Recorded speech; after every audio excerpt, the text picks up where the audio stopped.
Oh, why do I always do that?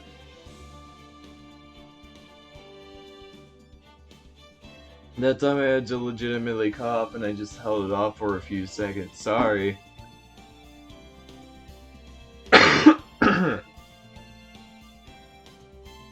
As you can see, my goat PNG is still normal.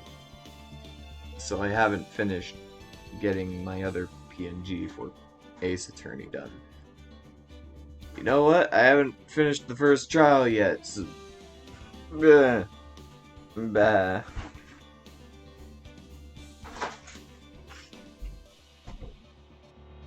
Wait, someone's following already? Hey, when that happened? A minute ago? Fragilities is followed. Thank you. Ugh. Ugh. Hey, why can they never get powdered orange right?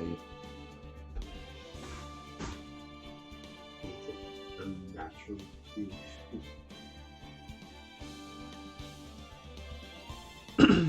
Just never get it right. How did someone follow me while I was in the middle of the setup phase? Not even done setting up.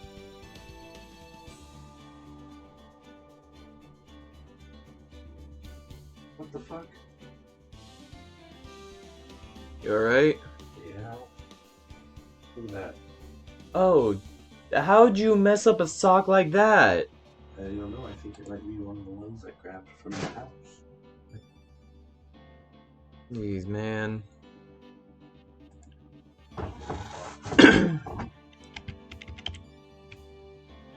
Hopefully. It looks like there's a lot of matching. Yes.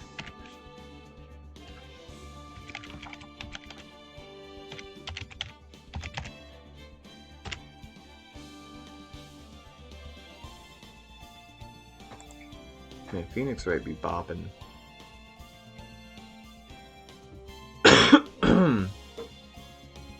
Time is it now? Oh.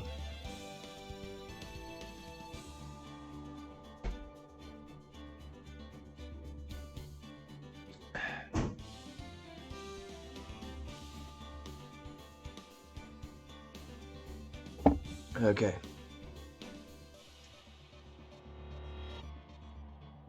So it's been 5 minutes in. I haven't played video game.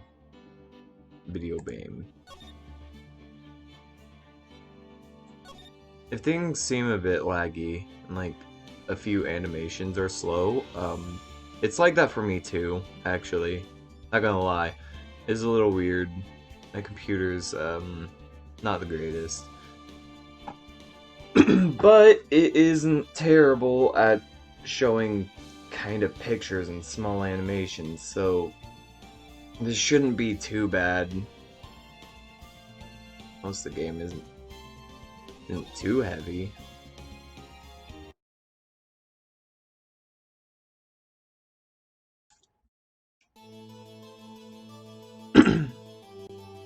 Alright, right. This is it. The real deal. What exactly am I supposed to do? Why, you expose the lies in the testimony the witness just gave. Lies? What? He was lying? Your client is innocent, right? Then that witness must have lied in his testimony. Hello, this is Winston. Or is your client really guilty? How do I prove he's not? You hold the key. It's in the evidence. Compare the witness's testimony to the evidence at hand. There's bound to be a contradiction in there. First, find contradictions between the court record and the witness's testimony. Then, once you've found the contradicting evidence, present it and rub it in the witness' face. You shouldn't make a joke about that. Okay. Oh, also, I meant to stream, like, when I got back home.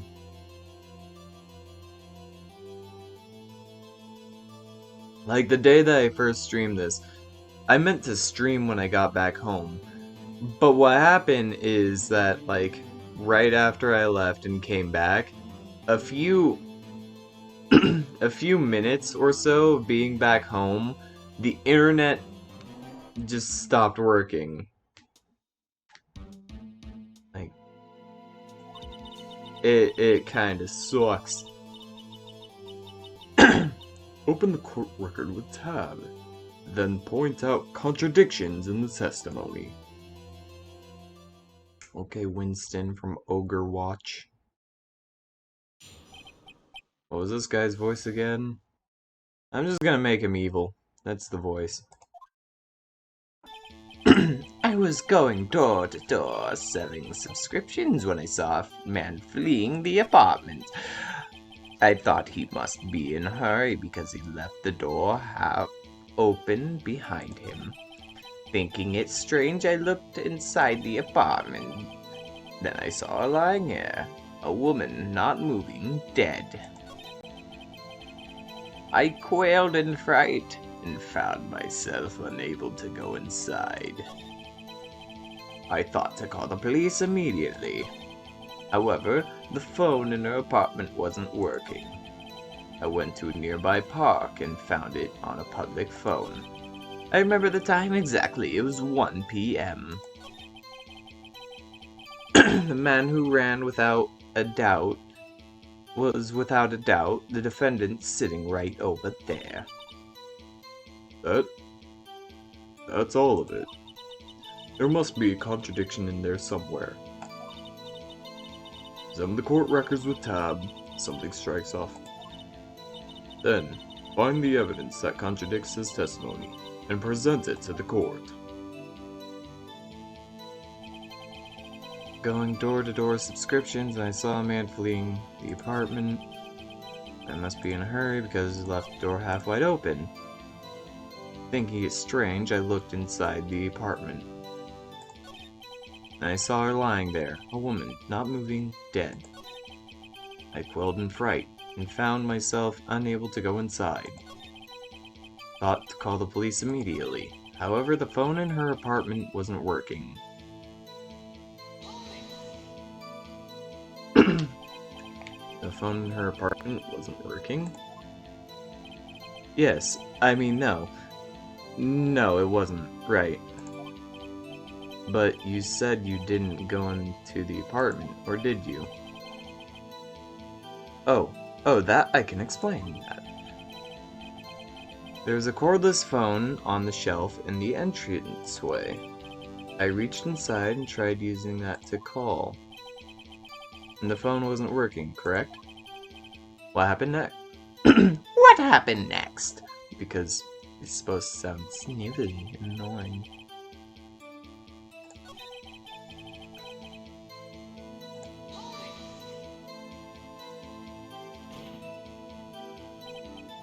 "1 p.m. Are you certain?" Yes, absolutely.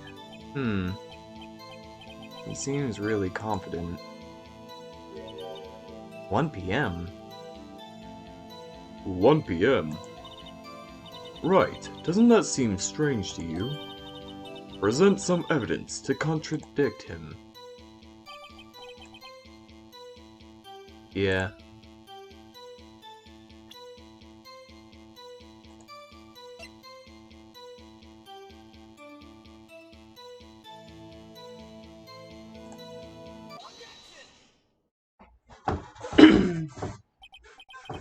You found the body at 1 p.m. You're sure? Yes, it was 1 p.m. for certain. Frankly, I find that hard to believe. Your statement directly contradicts the autopsy report. The autopsy notes the time of death after 4 p.m. There's no body to find at 1 p.m.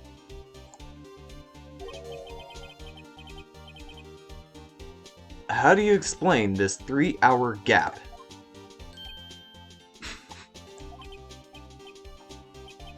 Oh, that,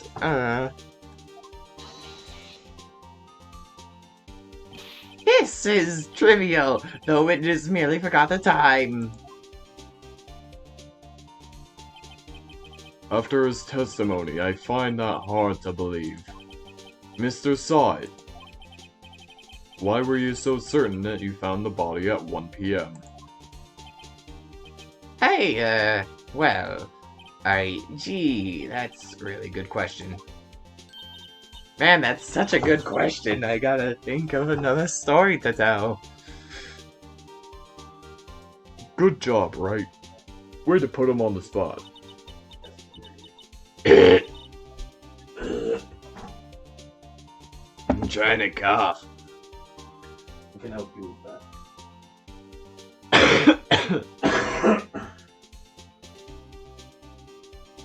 Don't.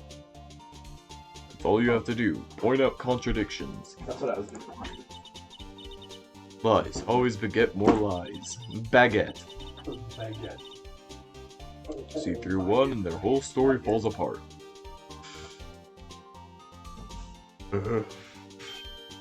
Wait, I remember now. Would you care to give your testimony again? Oh, and sorry that the voices I try doing are bad. Time of the discovery. You see, when I found the body, I heard the time.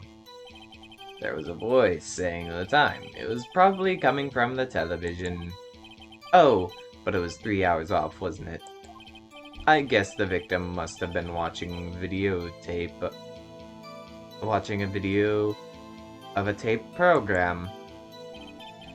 That's why I thought it was 1 p.m. Terribly sorry about the misunderstanding.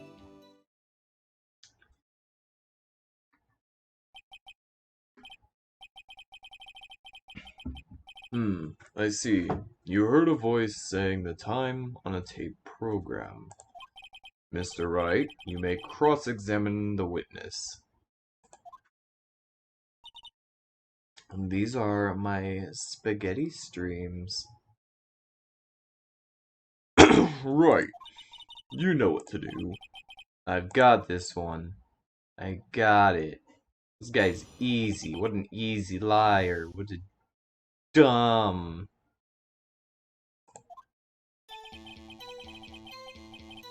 You see, when I found the body, I heard the time. And the voice saying, I probably came from the television. Oh, but it was 3 hours off, wasn't it? I gotta see.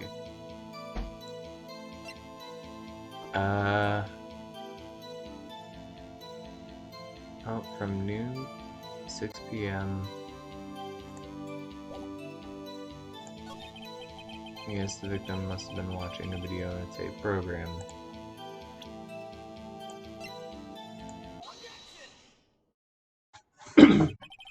Hold it right there. The prosecution has said that there was a blackout at the time of the discovery.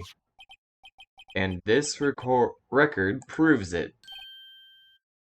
Shit. You got me there.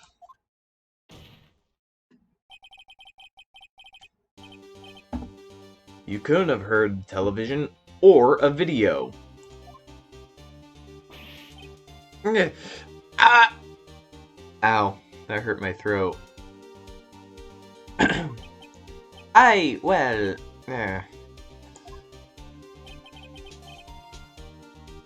defense has a point. Do you have an explanation for this, Mr. Sawit?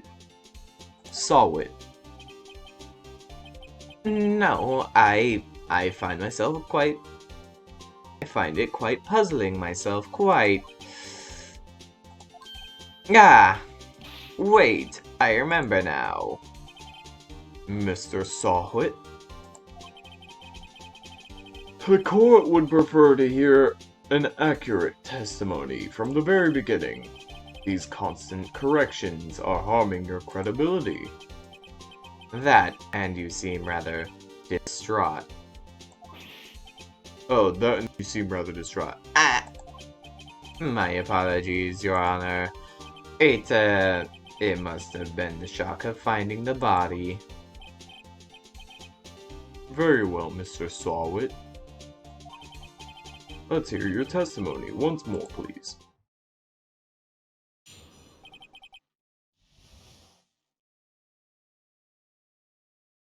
Okay. Gotta rub my face. Actually, I didn't hear the time, I saw it. Oh. There's a table clock in the There was a table clock in the apartment. There was a table clock in the apartment. Wasn't there? Yeah. The murder weapon. The killer must have used it to hit the victim. That must have been what I saw. You saw a clock? Guess that would explain it. The defense may now cross-examine the witness. Gladly. Hearing the time.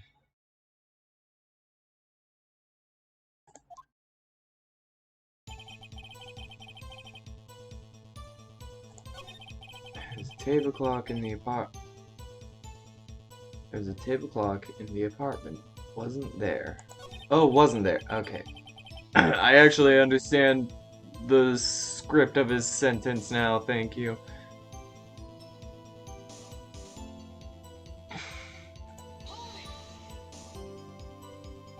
The murder weapon? Yes, the table clock that was used as a murder weapon. That's what I just said. Did you doze off in the middle of my testimony or something? Something fishy here.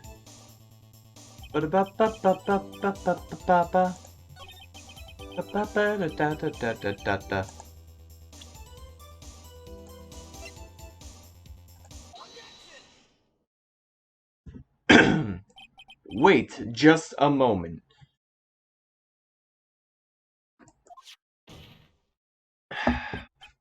The murder weapon isn't a clock. It was a statue. Now, how's this supposed to be a clock? You with your objections and your evidence. Just who do you think you are? Just answer the question, Mr. Sawhut. God, I hate having to say Sawhut. Hey, I saw that. I saw it in there, okay? That's a clock. Your Honor, if I may. Yes, Mr. Payne. As the witness stated, this statue is indeed a clock. The neck is a switch. You just tilt it and it says the time out loud. It doesn't look like a clock. I submitted it as a statue. My apologies. I see. The murder weapon was a table clock after all. Well, Mr. Wright, it appears that the witness' testimony was correct. This is a clock. Do you have any problems with this testimony now? Yes, I do, Your Honor. Your Honor, there is a gaping hole in the witness' testimony. The only way he could have known the weapon was a clock is to hold it in his hand. Yet the witness testified that he never entered the apartment. Clearly a contradiction. Oh jeez, what the fuck is that on my foot? Ew. Gross. Clearly a contradiction. Indeed. The witness knew it was a clock because he went into the apartment. You're lying. You were inside the apartment on the day of the murder. Oh yeah, prove it. Prove I went in there. I'll do better than that.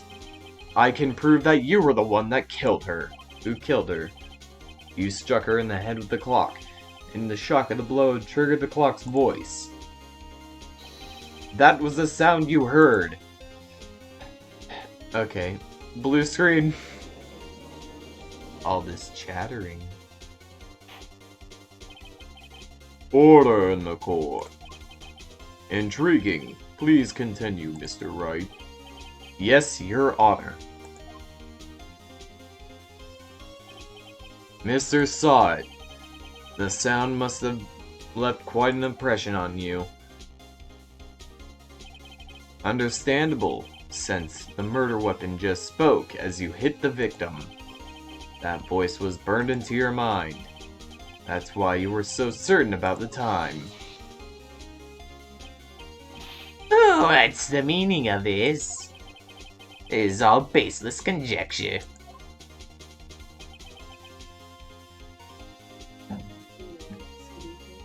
What?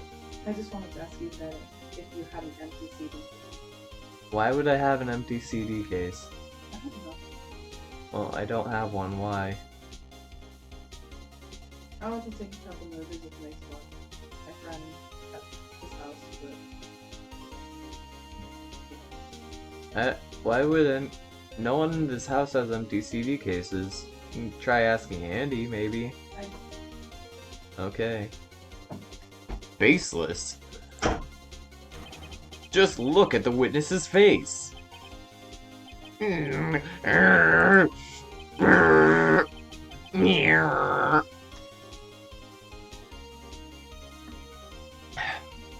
the witness care to elaborate? Did you strike the victim with the clock?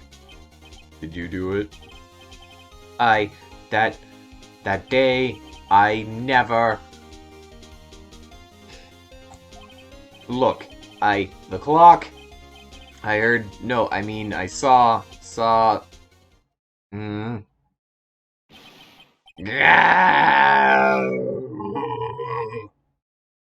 Are you fucking kidding me? I'll get you for assault for that.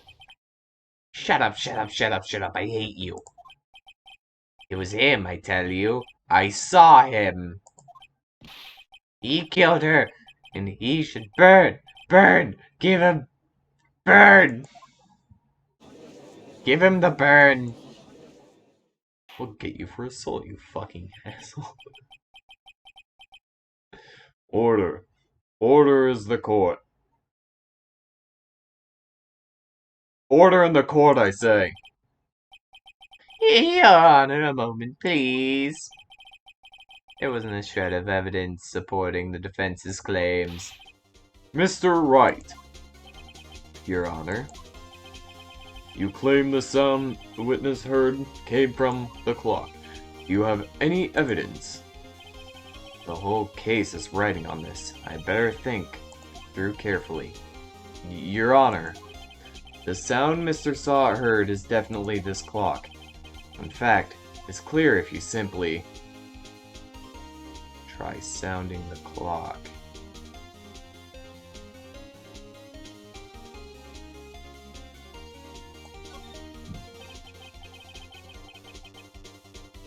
Let's sound the clock. Now, here in this court. Your Honor, may I have the clock? I ask the court to listen very carefully. I think it's 8:25. That certainly is a strange way to announce the time. Well, he is the thinker, after all. So, we've heard the clock. What are your conclusions, Mr. Wright? Mr. Payne, can you tell me what time it is now? It's 11:25. Nah. As you can see, this clock is exactly 3 hours slow. Precisely the discrepancy between Mr. Sod and the actual time of death. So, Fuck. I saw Mr. Saw and I just tried replicating his voice at the same time as continuing up the right voice. So, Mr. Sawit, try to talk your way out of this one. Ha! Ha ha ha! You forgot one thing. Uh-oh. What's he talking about now? While it may seem like this clock is running 3 hours slow, it proves nothing. How do you know it was running 3 hours slow on the day of the murder? You can't prove that. You don't have a case. Oh. He's right. How am I gonna prove that? Damn it. So close. Actually, I know how to prove it. Seems you lacked critical evidence to support your claim. Yes, Your Honor. This means I cannot let you indict the witness, unfortunately. This ends the cross-examination of Mr. Frank Sod. I come all the way down here to testify, and look what happens. You treat me like a criminal. A criminal! You lawyers are all slime. I almost had him. Sorry, Larry. I failed you. There's nothing I can do about it now. Not so Not so fast, Mr. Sod.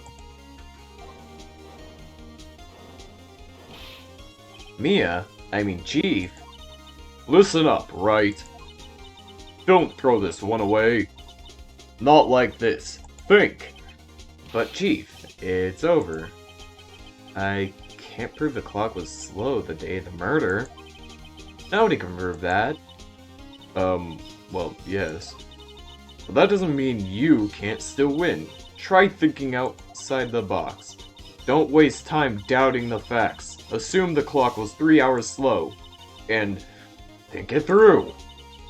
Ask yourself, why was the clock 3 hours slow? Figure out the reason. And you'll have your proof. Right. Can you think of a reason why the clock would be 3 hours slow? Yes. Wait. Maybe I can prove it. You must have evidence. Somewhere that can prove it. Right. Find it and let them have it. Well, Mr. Wright? You say the clock was already running slow the day of the murder? Have you found yourself the evidence to support this claim? Of course. There is a piece of evidence in the court that can prove my claim beyond a doubt. Without a doubt. Ha! Tough words, let's see you pull this one off.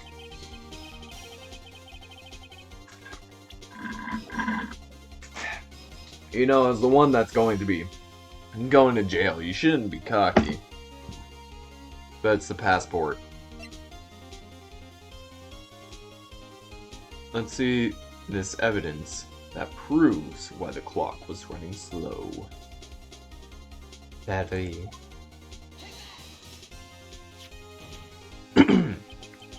The victim had just returned home from abroad the day before the murder.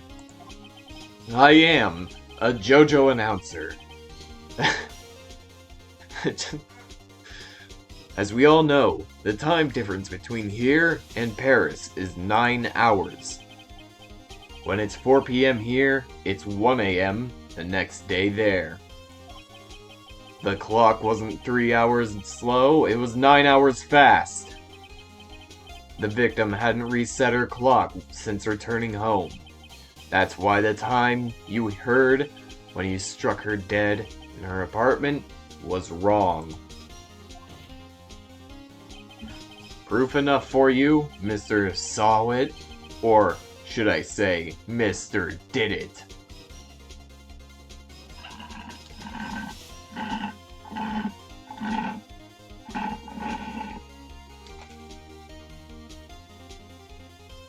Now I'm out of orange drink.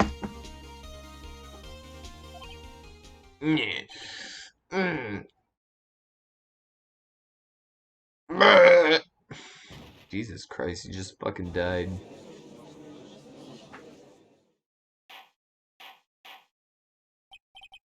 Order, order, I say.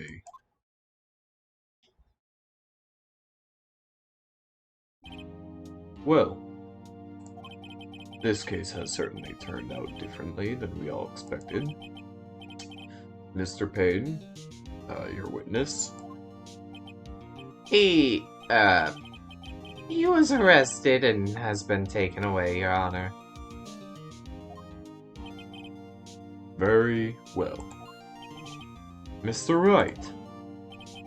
Yes, Your Honor. I have to say I'm impressed. I don't think I've ever seen someone complete a defense so quickly and find the true culprit at the same time. Thank you, Your Honor. At this point, this is only formality, but this court finds the defendant, Mr. Larry Butts, not guilty. There we go.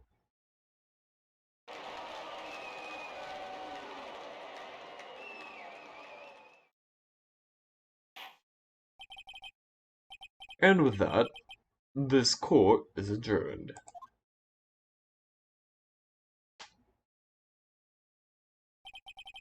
It turns out that Frank Saw It was a common burglar. He posed as a newspaper salesman to check and see what people were out when people were out of the house. That day,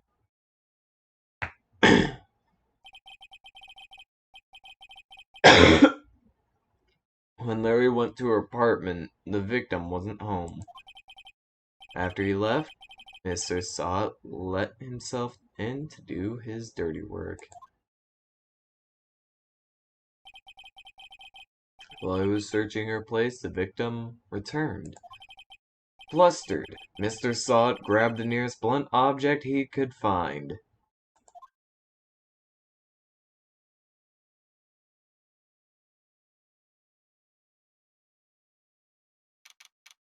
August 3rd, 2:32 p.m. District Court, Defendant Lobby Number 2. Whew. I still can't believe you won. Right. Good job in there. Congratulations. Thanks, Chief. I owe it all to you. Not at all. Not at all. You fought your own battles in there. It's been a while since I've seen a trial, and on such a satisfying note.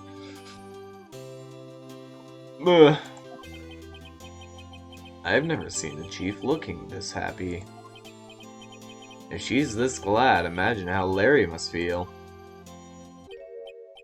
My life is over. Larry, you're supposed to be happy. What's wrong now? Oh, Nick. Don't worry about me. I'll be dead and gone soon. Good. Wait, no. I mean, bad. Larry, you're innocent. The case is closed. But my Cindy Windy's gone, man. Gone forever. Larry, she was a... never mind. Never mind. Congratulations, Harry. Harry? Yes, you. I can practically see the headlines now. Harry Butts, innocent. Thanks. I really owe you one. I won't forget this, ever. Let's celebrate. Dinner, movie, my treat. Oh no, I couldn't. Hey, I was the one who got you off the hook. Oh, hey. Here, take this. It's a present. A present? For me? Wait, wasn't this the evidence that... Actually, I made this clock for her. I made one for her and one for me. Really? You made this? Well, thank you. I'll keep it as a memento.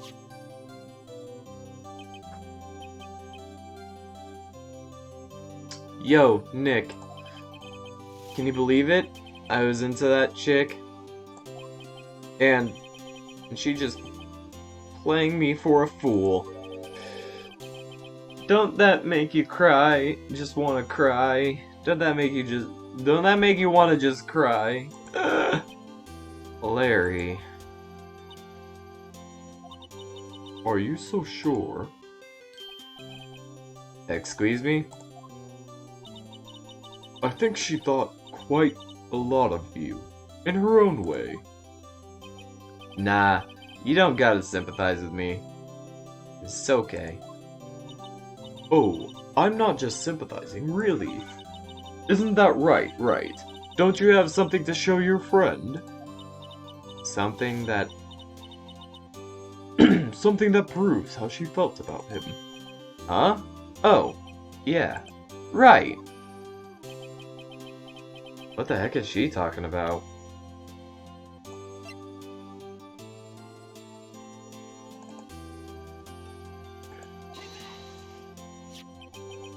Check this out, Larry. Proof positive you weren't just some chump to her. Huh? What about that clock? This is the clock that you made for her, Larry. And she took it with her when she traveled. Whatever, she probably just needed a clock, that's all. You think so? It's a pretty heavy clock to take traveling. Well, make of it what you will. Hey, Nick. I'm glad I asked you to be my lawyer. Really, I am. Thanks. Hope that made him feel a little better. I love Phoenix Ray. Right. I hope you see the importance of evidence now.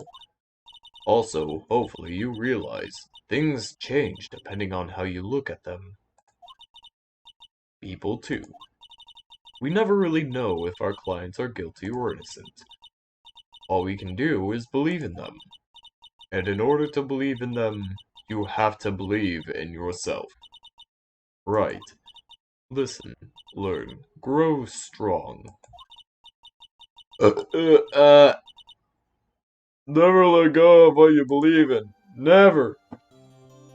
Oh, well, I think our work here is done.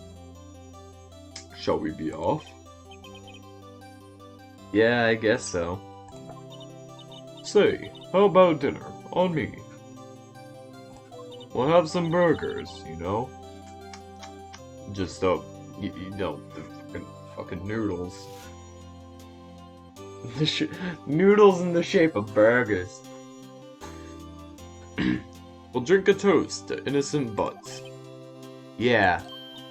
Oh, speaking of Harry, it's Larry. You were saying part of why you became a lawyer was because of him? Yeah, part of it at least. You'll have to tell me more about it sometime, maybe over drinks? And so, my first trial came to a close. Larry slapped me on the back and said, "Gee, Nick, it's good to have friends." But I'm pretty sure he's not going to pay us unless you count the clock he gave to Mia. Mia Fey. Sorry, Maya Fey is someone completely different. I didn't know it then. But that clock was soon going to be at the center of another incident. And my promise to tell the chief about me and Larry would be one promise that I wouldn't be able to keep. No one's watching, but I'm still having fun. Okay, probably someone's watching, but still having fun. This is a good game.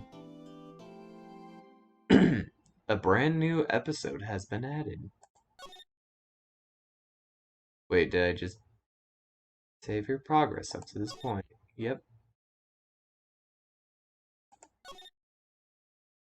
Alright, selected save data. Yes.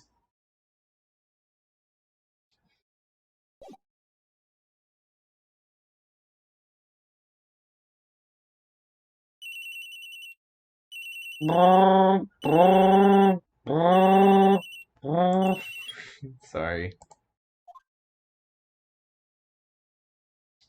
Hello, this is Maya. Hey, Maya, it's me. Mia! What's up? You haven't called in a while. Sorry, I've been busy.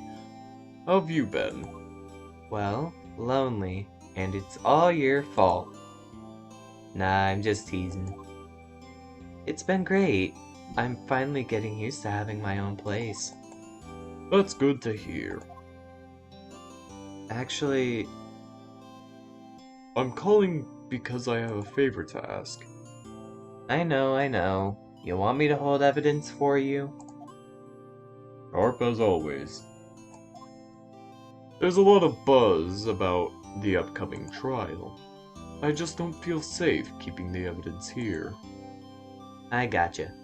So, what is it this time? It's a clock. A clock? Yeah. It's made to look like that statue, the Thinker. It tells you the time. I thought you always like it. I thought you might like it. You always liked toys. Hey, I'm not a little girl anymore, sis. Now, you know I'm only teasing. Oh. I should probably tell you, the clock isn't talking right now. Huh? Not working? That's lame. I had to take the clockwork out. Sorry. I put some papers inside instead. Papers? Is that the evidence then? Well, there's a possibility that it might turn out that way. Yeah. Can you come by my office tonight, say 9, to pick it up? I'll be in the pre-trial meeting until then. Okay, sis, but I expect dinner. Something good. Like burgers. You really go for a good burger. Okay. We'll hit the usual joint. You know, Burger King. Alright, it's a deal. Okay, sis, see you soon. Yep, I'll be waiting, Maya. Hold on, gotta lie down a bit. I just want to be comfortable. My back is being mean to me. Oh. Yes. Okay. Now I can. Conversation recorded September 5th, 9:27 a.m. Blam.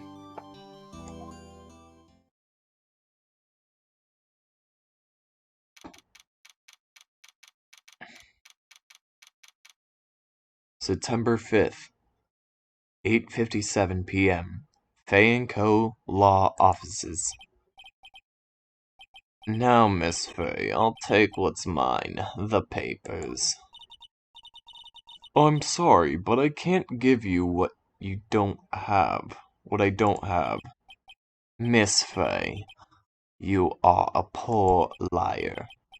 Why, I see it right over there.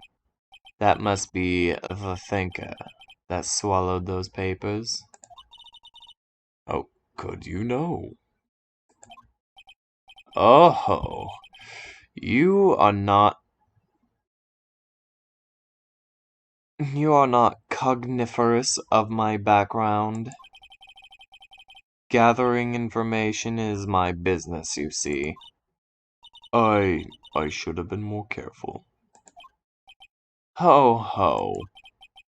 My dear Miss Fay, I'm so very sorry. But I'm afraid I must ask for one more thing. Your eternal silence. Farewell, Miss Fay. Oh, what? Oh, you... No, oh!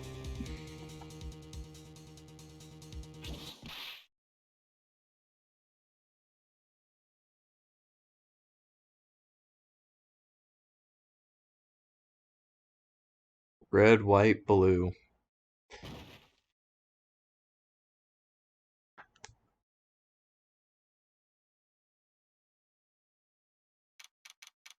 September 5th, 9:08 p.m. Fay & Co. Law Offices.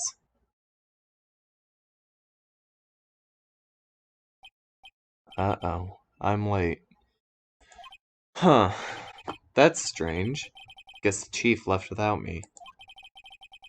She said her sister was coming over, so we should all go out for dinner.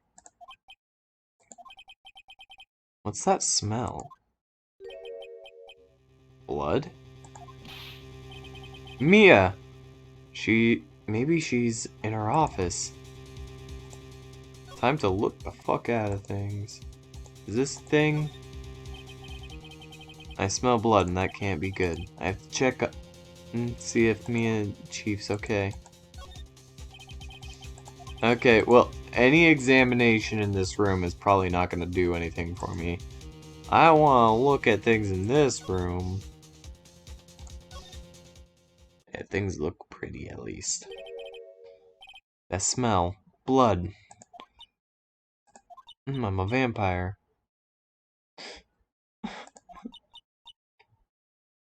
Sis. Someone's there. I also forgot what I was doing for my, the chief. Chief? Chief! Just imagine it like saying snake, okay? You got what I was thinking of, okay? Everyone thought it like that? Okay, good. Good. Who are you?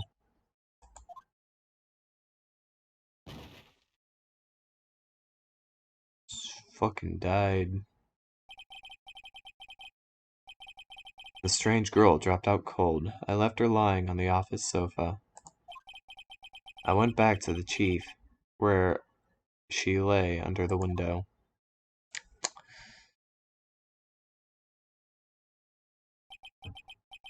Her body was still warm. I could feel it when I held her shoulder. Then, all too quickly, it began to fade, until finally she was cold.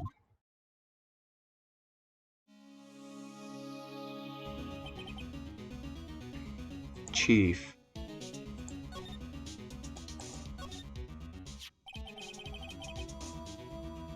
It's encrusted with dried blood. How ironic. This became the murder weapon again. Chief. It's hard seeing her like this, but if there's any clues here, she was struck on the head with a blunt object. She probably died instantly. The Thinker, lying next to her, must have been the murder weapon. Thinker, added to the court record. There's some glass nearby Chief's body. Must be pieces of the glass. Pieces of the glass light stand lying next to her broken. The back of the room. Glass shards added to the court record. Nothing else seems to be a clue here. A piece of paper must have fallen out of Mia's hands. What could it be?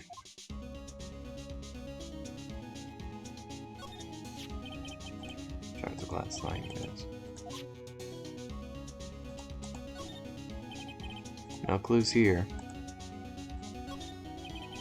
Chief's chair. Simple functional design. Feels pretty good sin too.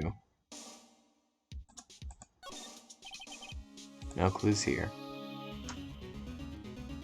Blinders. There's a large building right across from the office. The Gatewater Hotel. A nice, luxurious place.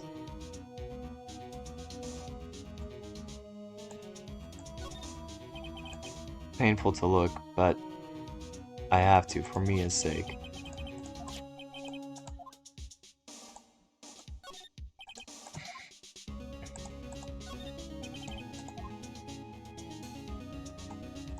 Yeah, I get it. I'm supposed to look at the thing that says Maya. A word written in blood on the scrap of paper. Maya. Did Mia write this? This piece of paper is a receipt from the department store, dated yesterday.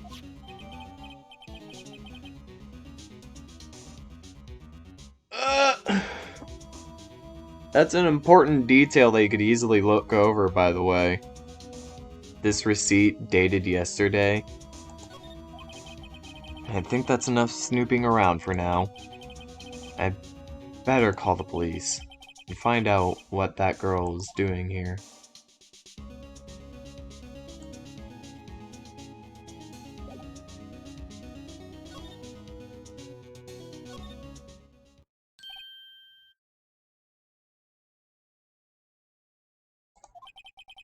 That girl's just now... Where'd she go? Put her right on that sofa. Uh-oh, I hope she didn't run on me. Ugh! Don't scare me like that. Excuse me, but who are you? It's okay, I work here. I forgot your voice, so I'm giving you a new one. Maya Faye. Maya Faye? Maya. So Mia was writing this girl's name. Maybe I should show her the receipt? Never thought there'd be use for evidence like this outside the courtroom. What happened? She's in shock. I don't want to disturb her, but I have to know. Excuse me. Can you tell me what happened? I came in, the room was dark, and sis, she was already dead. Omae wa mou shinderu. Nani. So, you're the chief's sister. I'm her younger sister. And you were here visiting this late at night? Yes, she said she wanted me to keep some evidence for her. Evidence? Yes, it was the clock. It was the Thinker. Okay.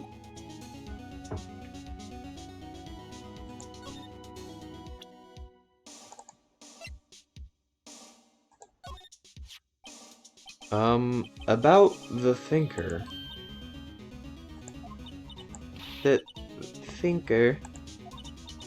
That was... Oh, sis. Oh. Probably shouldn't have asked her about the murder weapon.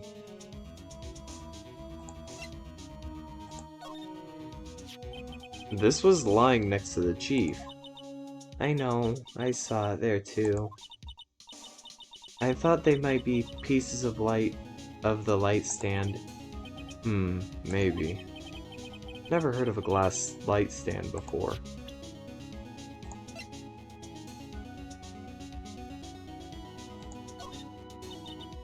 I'm sorry, I'd never seen that before. Fair enough.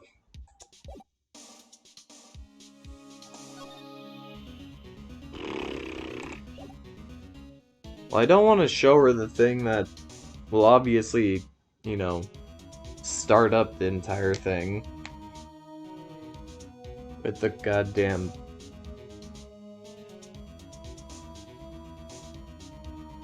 Fuck.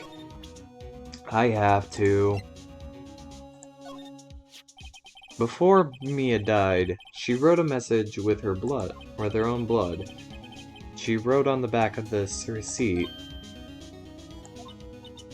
that's my name. Why? Why would she write my name? Please, just calm down.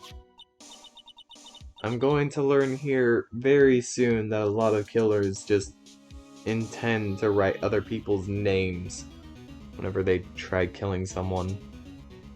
Why would sis write my name? Uh-oh, now I've done it. I'd better hurry up and call the police.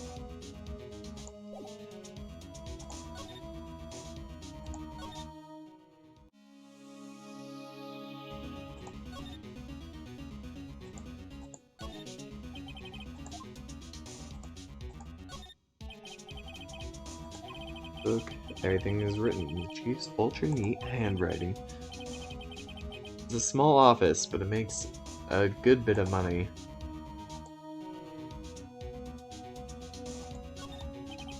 Surprisingly, the chief was never good with machines. About all she used was this PC for it was emails.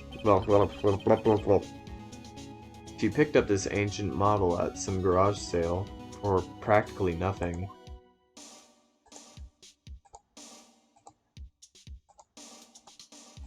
Sure there's nothing in these law books? No clues here. Oh, but this one is. All the chief's important documents are packed in here. This is where she filed her case records and recent rulings.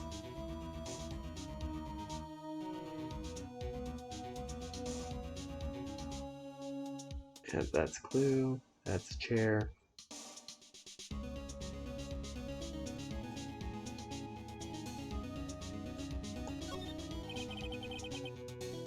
Perfectly normal office desk. The chief had a very particular policy about office decor. Spend big on stuff the clients use, but keep your own stuff simple. Okay, well, the last thing that I need to actually investigate is the phone. Right, I better call the police. That's funny. Gee, the screws on the receiver are missing. Looks like someone was halfway through taking it apart. Police! Please, come quick! Oh. Wait, I remember that. Oh, what was that? Someone screaming from outside the window? She's staring right at me. She's holding a phone in her hand. Oh. Yeah, that does not look good. The phone receiver is missing a few screws. It better not use it.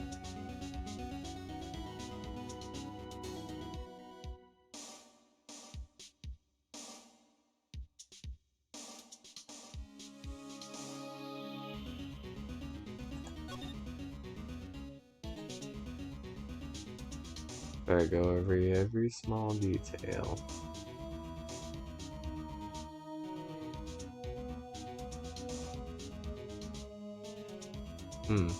Seems like there's nothing else I can investigate.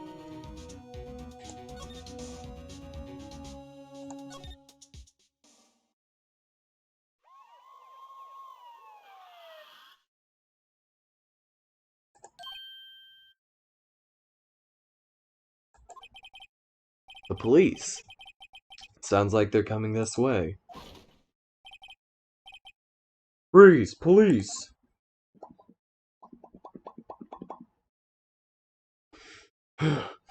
Alright, I'm Detective Dick Gumshoe. See? Gumshoe? What an odd name. We received a report from the building across the way, see? Got a person saying they saw a murder. It must have been that woman I saw. Anyway, I don't want either of you moving 1 inch, okay? Great. Just great. Maya, wait. She wouldn't have... Nah. Whoa! Excuse me!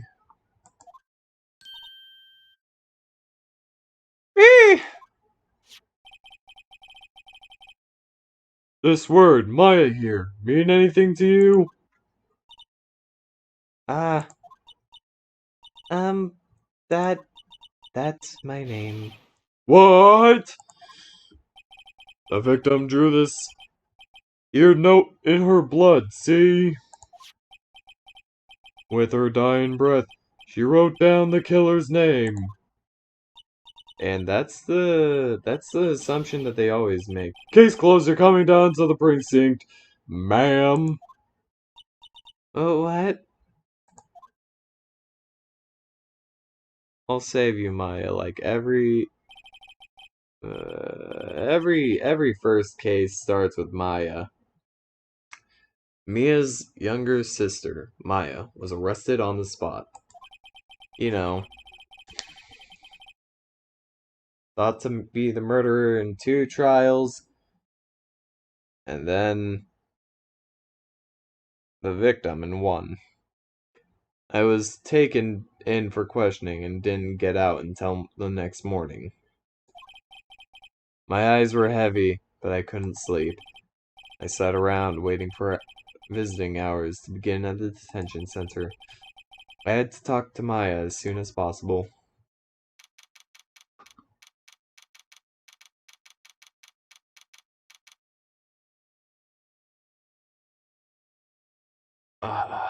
Detention center. Visitor's room. Wow, they have poor Maya locked up like a criminal. Well, I mean, if you think they're a criminal, why wouldn't you, have them locked up like a criminal? Oh, it's you, the lawyer.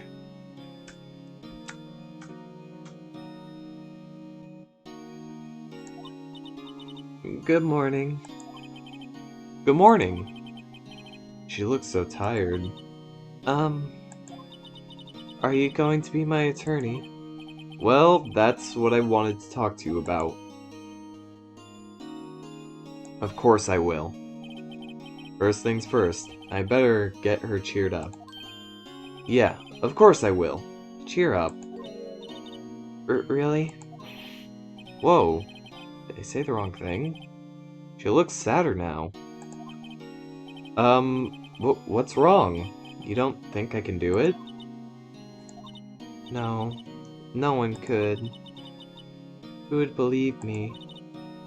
Even you, when you found me in the office, you looked at me like I'd done it. Did I look at her like that? I was more shocked that someone was there in the first place. No, I never thought... It's okay, I understand. And I've also heard about you. Heard? Heard what about me? I was talking to my sister on the phone the other day. Sorry. Today was my junior partner's first time in court. Wow, really? How'd that go? It was quite the scene. Honestly, I was on edge the whole time. It's been a while. Huh, so he crashed and burned? He's a genius. One of those strike fear into the hearts of evil types. The only thing he's lacking is experience. Huh. Sounds like it was fun. Well, I know who to go to if I ever get in trouble now. I don't know, Maya. I think you might want to wait. Give him 3 more years. That is, unless you want to be found guilty. Rude! Sorry. Oh god, why is my mic being so loud? That's what she said. I'm sorry. I didn't mean to insult you. No, it's okay. It's true, I guess. But at the same time, I can't just sit by and watch. When I think of the person who did this to Mia, I know. Talk, Maya. There's something I've been wanting to ask you. Yes? What's with that outfit? Oh, this? This is what all acolytes wear. It's my uniform, you could say. Acolytes? Like people in religious training? What is it you do? Oh, it's nothing strange, really. I'm a spirit medium. In training. Spirit medium? I'm pretty sure that qualifies as strange. Day of the crime. Could you tell me about the day of the murder? Yes. Let's see. That morning, I got a call from my sister. She wanted me to hold on to a piece of evidence for an upcoming trial. Evidence? Yes. That clock shaped like the Thinker. The one that Larry made. How could that have been evidence in a case? Right. She said something about that. I remember. Do you want to hear it in her own voice? Her own voice? Yes. I'm pretty sure our conversation is on my cell phone. You recorded it? Yeah. I forgot how to delete those things.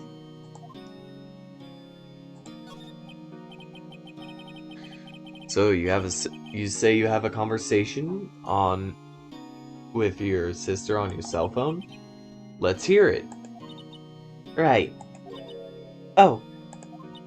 I just remembered that detective took my cell phone. Sorry. Oh, right, of course. Next time I see Detective Gumshoe, I'll ask him for it. Hey Gumshoe, can you give me that cell phone that you took from my defendant? You doing your lawyery tricks? I will never give you your cell phone. Okay, so here's the cell phone.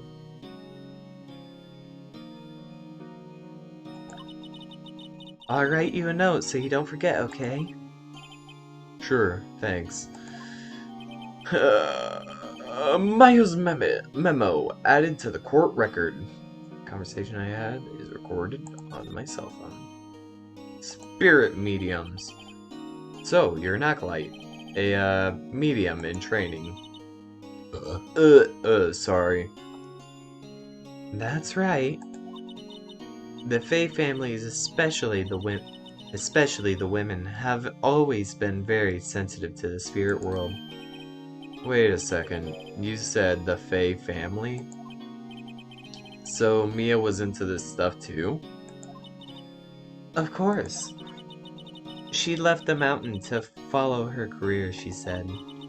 Her powers were first class too. You know,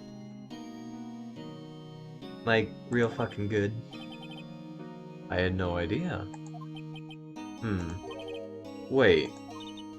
What? So, you're real, honest to hell, spirit medium with ESP and all that, like the whole shebang. You can talk to ghosts, you can like fuck up a ghost if you wanted to. You can do all that stuff, right? Yes, in training. Well, can't you contact me as spirit then? We can just ask who killed her. I'm sorry. I'm still in training. I couldn't do something on that level. I thought that would be too easy. Huh? Something the matter? I was wondering if I could ask you a favor. What is it? This is the address of a famous lawyer.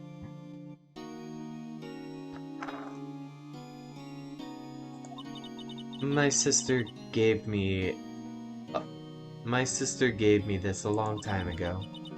She said if I was ever in trouble, I should call him. And, well, I'm in trouble. Do you think you could go ask him to represent me? Of course. Sure, why not? I'll go ask. Thank you so much. I have no one else to turn to. Say, what about your parents? I see. Don't worry. Leave it up to me. Thank you. Trial's tomorrow at 10. What? Tomorrow? Tomorrow. What if this guy refuses? They told me that if I don't find one, the state will pick an attorney to defend me. Then what will happen? Then when will that happen? They're giving me until 4 this afternoon. 30-minute hours are almost up. I better hurry. Right. I'll be back. Day of the crime. Did you tell me about the day of the murder? Sorry. I know it must be hard. No, it's okay. I've been doing this the last few hours, talking about it. Gotten used to it. Also, I need to take a small pause here, because I am thirsty, and I need some more orange juice that I made earlier. So hold on a second, I'll be right back real quick.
Got some orange juice. Bo? Oh, god damn it. Hold on, I think I get fix it. Just need to take a second. Son of a bitch. Oh, it's working. Okay, well, it should be working. Nope.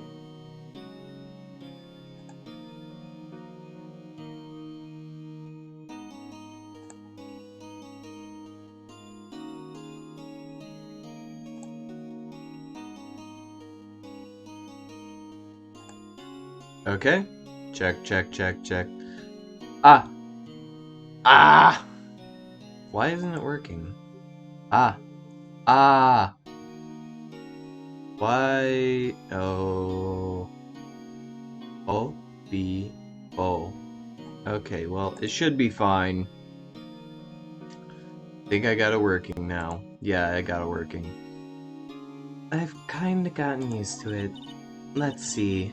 That morning, I got a call from my sister.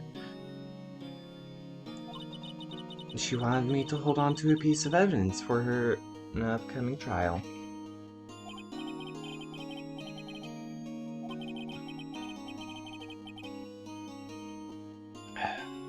That think clock probably qualifies as a serial murderer by now.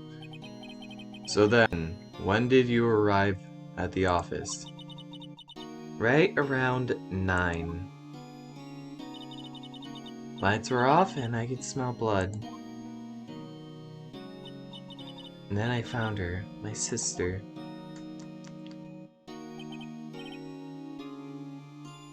Thanks, Maya. That's all I need to hear for now.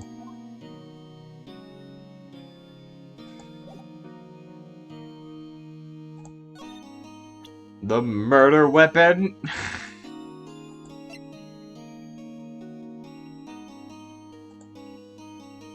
Present this.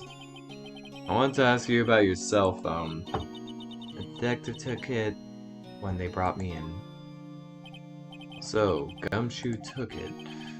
I'll try to get back next time I see him. Move? Grossberg Law Offices. This is the crime scene, so I should find him here.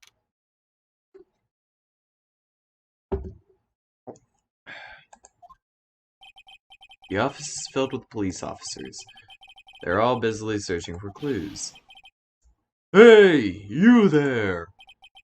This is a crime scene, pal. No trespassing. Sorry. Don't I know you from somewhere? Wait, you're that Butts guy, aren't you? No, Phoenix Wright. How could anyone mistake me for Larry? Ah. Oh, hi. Oh, this is the first time that thing actually showed up. The raid goat. Who's a Butts guy? Oh, that'd be Larry Butts. He's part of the tutorial level. I guess I got the wrong name, Mr. Wright. Sorry about that. I'm playing Ace Attorney. It's one of my favorite games, honestly. Don't think I've seen these graphics. Steam version? Yeah, I bought the trilogy on Steam. I bought the trilogy on Steam so I could play all of them. Um, without anyone questioning about the legality of it. So even though this is like just all drawings, instead of like pixelations and whatnot, I do like the DS version more though because it does have more of that old style feel to it, and it looks better in my opinion. But I will say, it is a treat to play this, like even without the old version and whatnot. Oh, sorry. Also, I just didn't want to like go through the trouble of like setting up how it would look on the stream, the DS version stuff and whatnot. But I hope you enjoy. And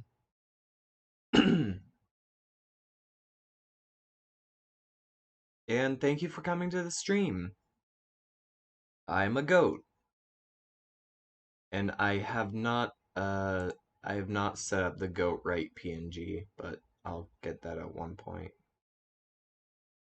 I'm gonna try doing this one trial, and then I will actually quit for the day, but while I'm here, this is just the beginning of the trials.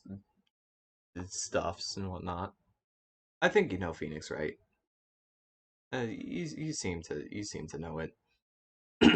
That Butts guy, he was a killer.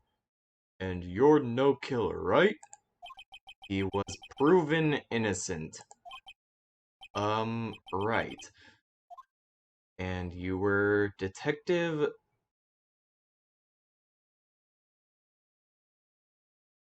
I know I can say Detective Gumshoe, but because he got me confused with Larry Butts, why don't I just... Suda Shoes? Detective Gumtree. Gumtree, was it? Detective Gumtree? Gumtree? Gum doesn't grow on trees, pal. And I'm the one in charge here, so don't push your luck. Whatever you say, detective. Anyway, get the name right. Don't go calling me Dick. Hey, Dick, get over here. Yes, sir. Be right there. Ahem. You're a lawyer, right, pal? If you got business here, you better do it quick. Ooh, thinks I'm Maya's lawyer.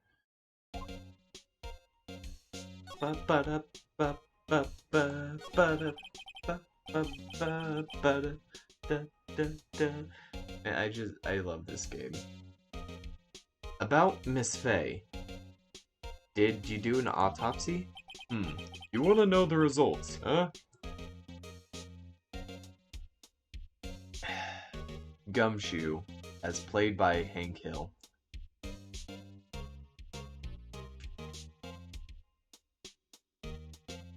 God damn it, Bobby!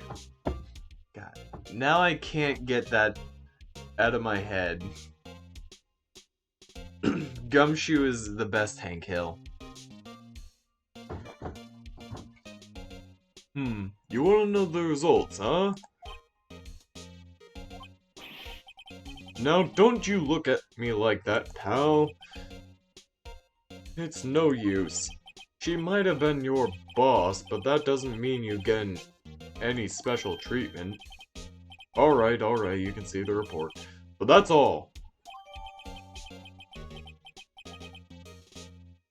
Thank you, Mr. Gumshoe. I'm a death. 9-5 at 9 p. Single blunt force trauma. Death was instantaneous. Maya. About Maya. Yeah, I'm looking forward to the trial. Sorry, pal, but this is one trial you're not gonna win. Fuck, my teeth cold. Oh, why do you say that? The city's put Prosecutor Edgeworth on the prosecution. Edgeworth. I'm sure you know what that means, you being a lawyer and all. Edgeworth. Prosecutor Edgeworth. I remember that fuck-ass. That's right. Mr. Miles Edgeworth himself. Wait, You do know him, don't you? Of course I do. I know him. He's a feared prosecutor. He doesn't feel pain. He doesn't feel remorse. He won't stop until he gets his guilty verdict. Don't talk about him that way. You make him barely sound human. Though I'm afraid this pretty much decides the case. So, Edgeworth is on this one. He hasn't lost a case since he became a prosecutor at the incredibly young age of 20. Of course, there are rumors of back alley deals and forged evidence. All I know for sure is that Edgeworth hates crime with an almost abnormal passion. I never imagined I'd be facing him so soon.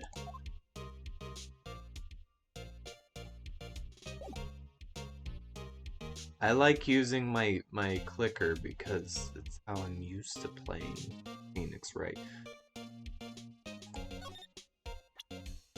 Yeah, I know I got a memo. Present.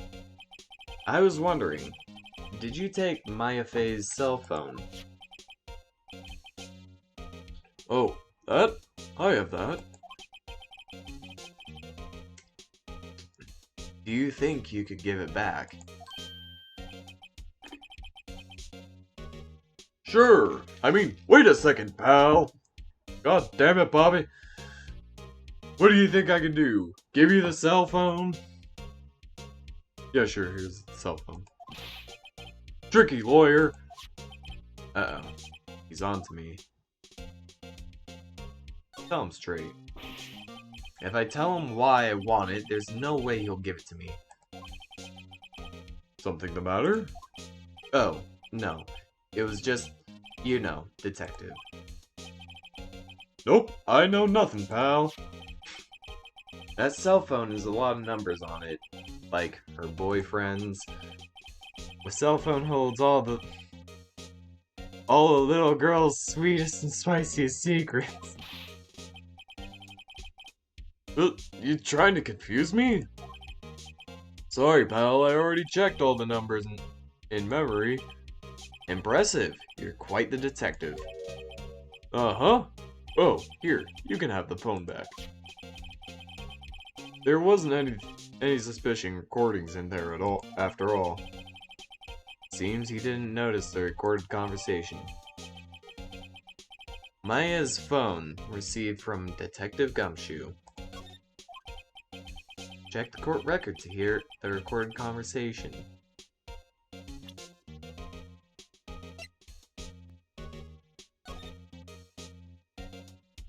Mia, what's up? I haven't caught you in a while. Well, actually, there's been something I've wanted you to hold on to me for.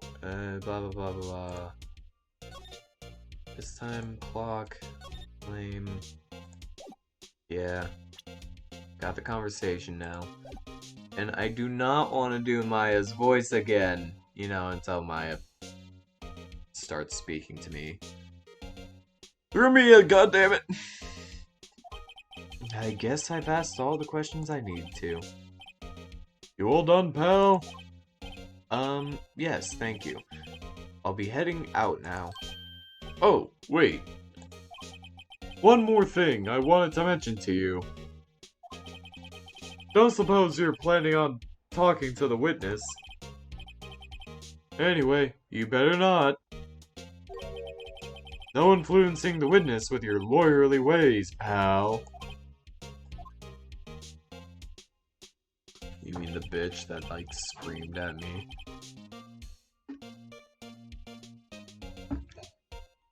Now that I know, she does have some... Oh. So that's what they were getting at in the original version. That wasn't so clear to me. Come to think of it, I had completely forgotten about her. I wonder why. She has some... The witness? Yeah, Miss April May. Oh, God.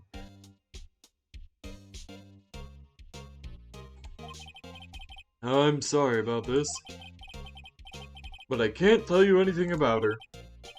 Well, you just told me your name. Miss May, huh? So, you sent her home already then?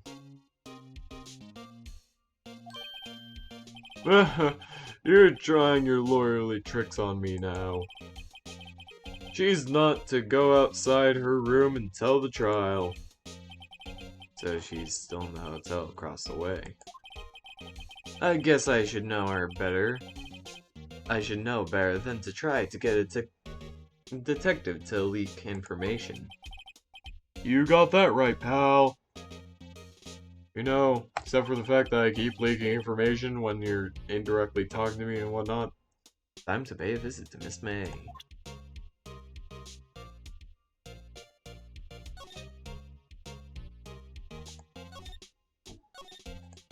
Yeah, I already checked that game.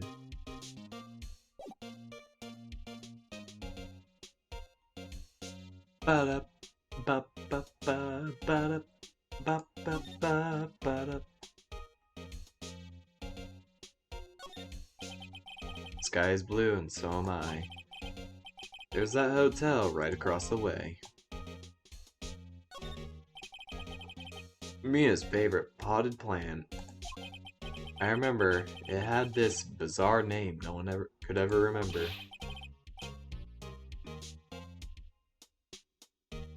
Cordyline stricta, pal. Who was that?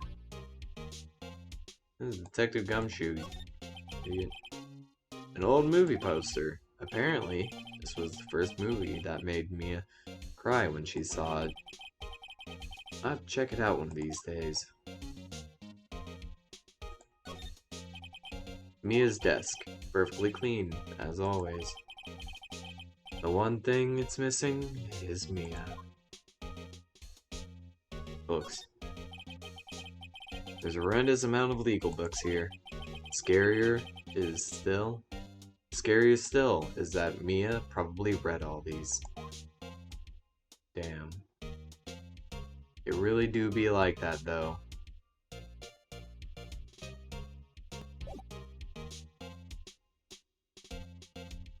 Okay, well, I guess that's literally all I have here. But I do need to go to the Grossberg's law offices.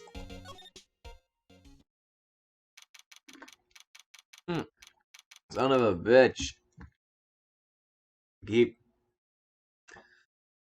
What I keep doing is that whenever I take a drink from like, so I recently went to like a theme park and I got like this special kind of thing to hold drinks in. Yeah, best and most accurate description of it. But I got this thing, um, and it came with like a plastic reusable straw. So I like taking drinks, right? What keeps happening is that how I drink is that usually whenever I'm drinking, I take my mouth off of it while I'm still pulling the water into my mouth. So usually the straw splashes water on my, like, whatever I'm drinking on my face as I'm drinking it. And it's annoying, and I know I have to stop doing that, but I keep doing it. Ugh. According to the receptionist, the big boss is out. She couldn't say when he'd be back. It's been hard to keep track of. The older we get, the more we forget how to drink water. Yeah. Except I got like orange juice in this thing. So like it's getting my face sticky and it's upsetting. Forget how to drink water. I find that funny though. It's fun. It's fine. I'm okay. It's my own mistake. Must be hard to keep track of everything when you're a famous lawyer. Not to mention runoffs like this. Come back later. I can still examine things. Table for clients. Elegant ebony case, if I'm not mistaken. The layer is made from solid gold.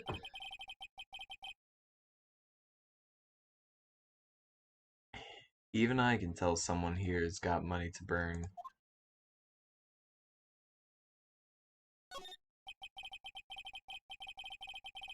That painting has been bugging me ever since I stepped in here.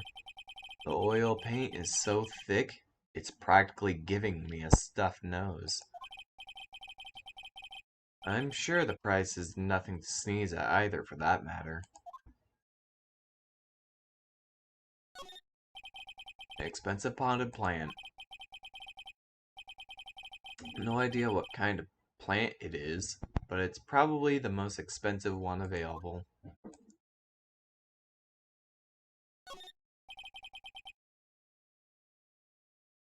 Solid mahogany desk. The wood's been polished. Deep luster. Law books. Law books. Elephant.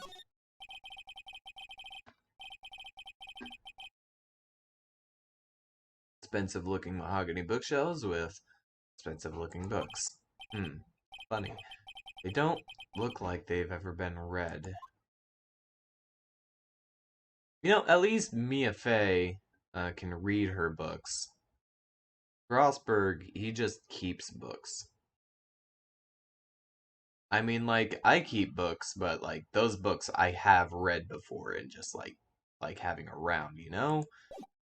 You ever read a book when you're young, but you don't want to read it again? What you really do is that you just keep the book around. Like, and when you get older, you just want to keep that book for longer because you have some good memories with it when you're, like, older. Well, that's what I did with the first book from Escape from Furnace. Oh, it's a good book series. Well, hello there, handsome. I'm gonna try keeping up that voice, but if I forget it, don't blame me, blame the voice. Hello. Smooth, right? Real smooth. You're the lawyer, aren't you? The detective told me. He said, don't say nothing to that lawyer, pal. Tee-hee. Ow.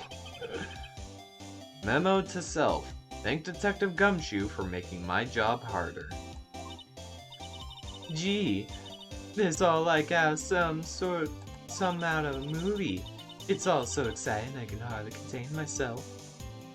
Gotta say, the GBA's DS-era slow animation paired with modern vector graphics sure is a clash. Yeah, I'll be honest, I wish we had the GBA kind of textures and whatnot, but I do like some of the things of this. Definitely not the people. The people were better in the GBA. In the Game Boy art. But, like, the backgrounds are definitely better with the lines and whatnot. I don't know.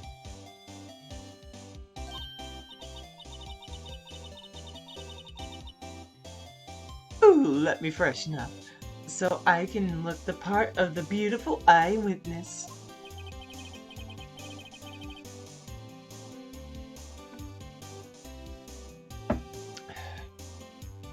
I pity the lawyer that has to cross-examine this one.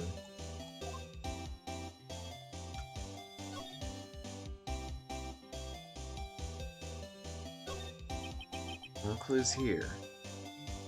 What do you... Oh. I clicked a little too high of it. A bottle and 2 glasses are on the table. Somebody must have been staying with her.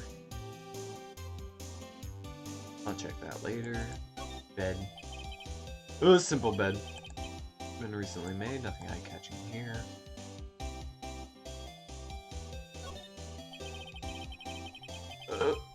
Late summer sunlight streams through the window.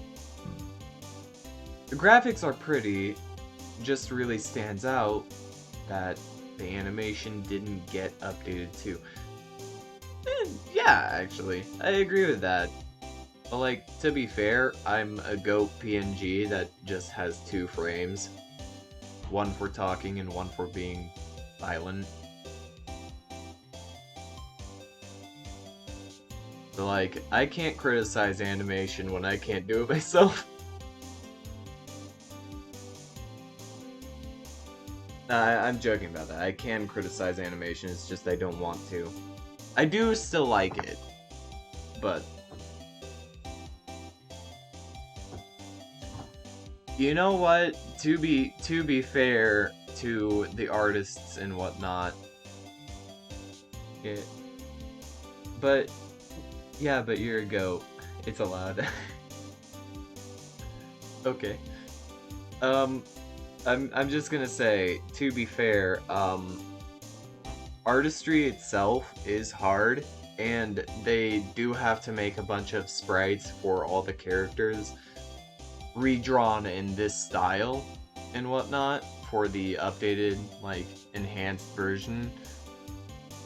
So they're already doing a lot of work, so updating the animations is also asking for quite a bit too. That is fair on this part, because they didn't do one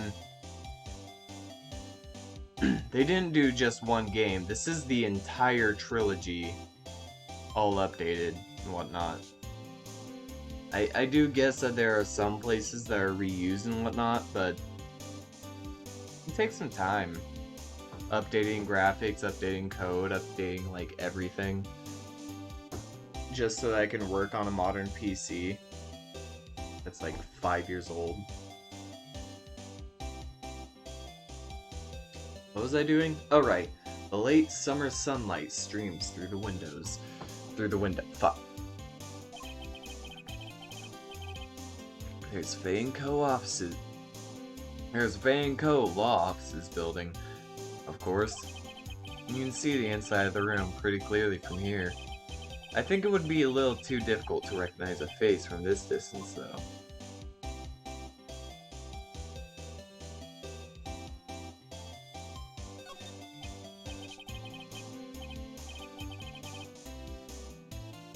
Ah, a still scene painting.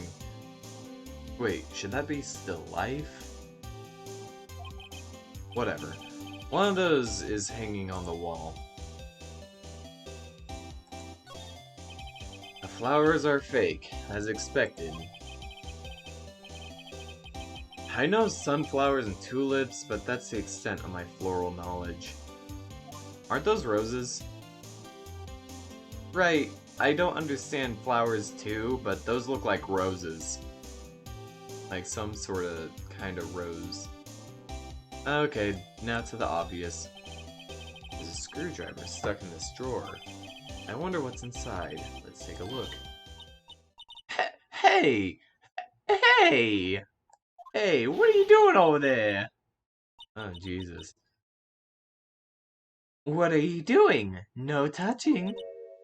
Oh, bad boy. You really shouldn't pry around other people's rooms now. You wouldn't want to go make me upset, would you? Upset? I thought she was going to explode for a second there. I wonder what could be inside the drawer. You think what's inside, I wonder.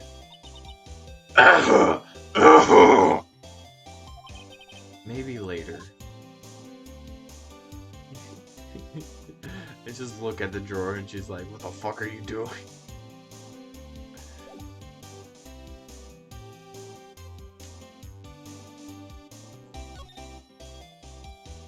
What you witnessed.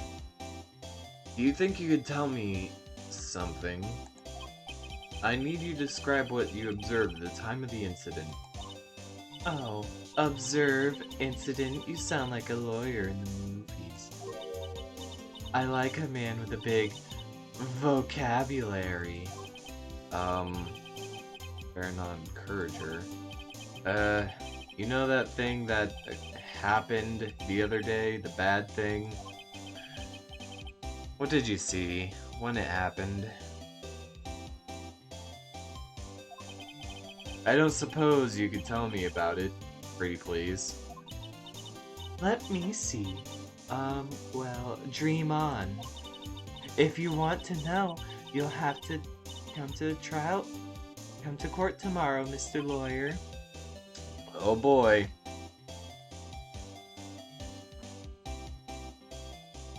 God.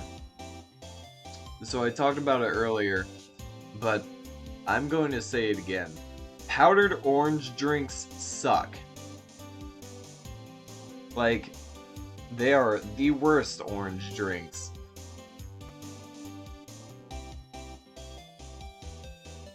Oh boy. Miss May. Could you just... Who exactly are you? Oh, Mr. Lawyer, are you hitting on me? No. Hey, I'm just doing my job here. Tee-hee. You know, you're cute when you blush. Believe me, this is the first time in my life I've blushed this much. And it's mostly from embarrassment. Right. Can you just tell me what it is you do? Well, I'm persistently a bitch. No, tee-hee. And you had your little hopes up, didn't you? Oh boy, trust me, I didn't. I see there are 2 glasses there on the table. Is someone staying here with you? Ooh! I'm sorry. Warning, I might be loud. I don't know what's going on with my mic. It's catching a lot of what I'm saying for some reason. What I'm doing accurately. Usually, it's quiet. What amazing powers of observation. You must be one of those famous detectives, like on television. Oh, no, not me. I'm, just a lawyer. Say, Mr. Big Detective, why don't you go look for some clues in the garbage, Miss May doesn't like nosy little lawyers, Oh boy. Can I just present a gun? No. I'll present my attorney's badge. Let's see what happens. Excuse me, but I'm a witness. Police witness, you understand? How could I possibly give you any information in good conscience? Me, the witness? Like, it's like, just like in the movies. No, it's not. You saw a person die! Fucking bitch. Goodbye. God. Rosberg, save me from this hell. Seems like Mr. Rosberg is out. Well, I should wait here for him to come back. If that wasn't the most over-the-top clearing of the throat I've ever heard. So, you're the one they say that's been looking for me.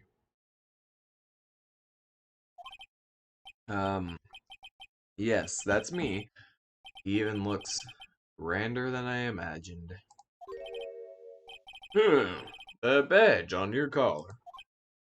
So you're the lawyer, are you now? Yes, well, yes. Then what do you want? I'm not particularly busy these days. Please proceed. Not busy, then how come no one could get in touch with you? Something the matter? You came to see the one and only Marvin Grossberg, did you not? Well, here I am, boy. What do you want? Out with it.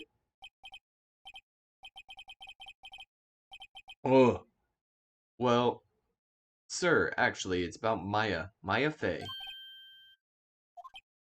Uh, yes, Maya Fey. Go on. Hmm? What a strange reaction.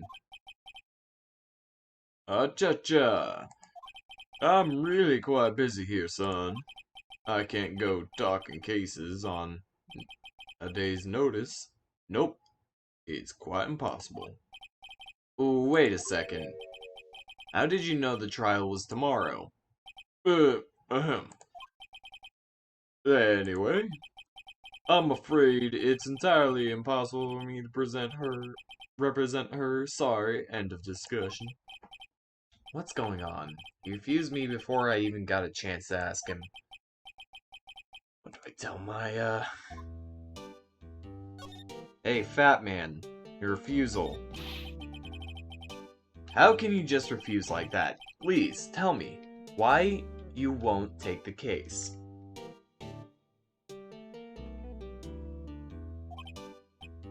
Hmm? Ahem. Well, it's just, I'm busy, you see? The client is Mia Fey's sister. Ahem. Mia trusted you. She knew her sister would be in good hands. Yes, of course, I knew that. I know that, yes. However, I'm sorry, but I must refuse. Sorry. Goodbye.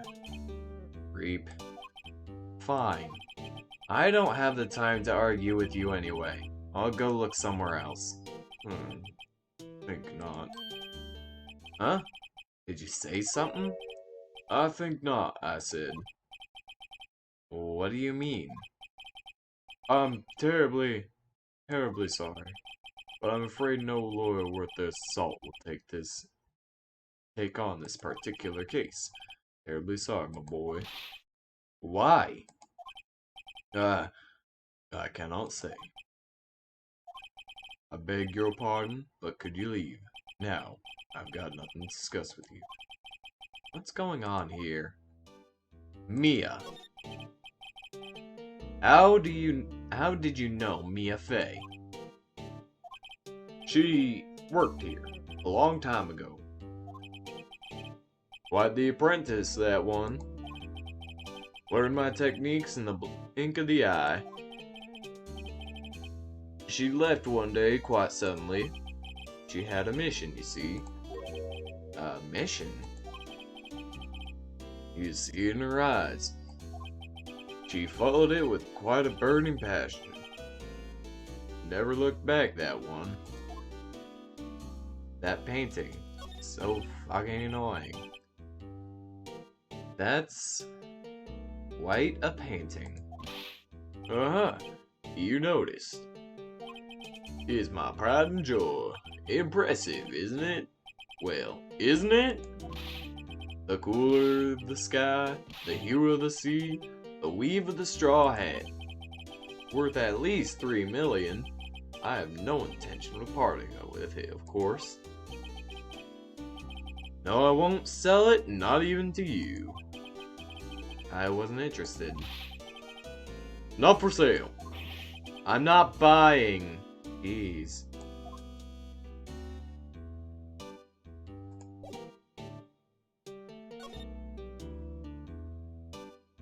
Check. Okay.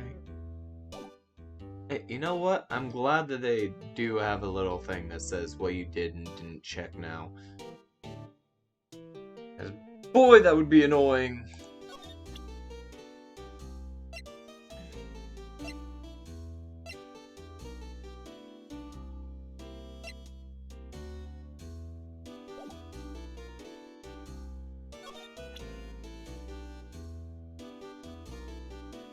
Anyway, I don't think there's anything I actually should present to him, but I can try checking the Gatewater Hotel again. Right. Fuck.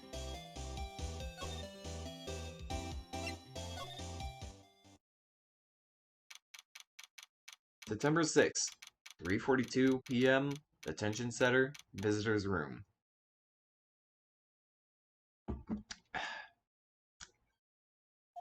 Why am I a goat again? I'm still a goat. I've always been a goat. I didn't get my goat Attorney of Law, PNG ready, though. Ugh. Goat Defense Attorney. Basically, I was just gonna draw my character, my persona, as wearing Phoenix Wright's clothes and whatnot. Thinking. Hiya. Oh, you're back. Did you find a lawyer? Well, what do I tell her? Well, see, just be honest. I really don't think you should use that guy. He didn't seem healthy. He was all skin and bones. What really happened? You don't mean he refused to help?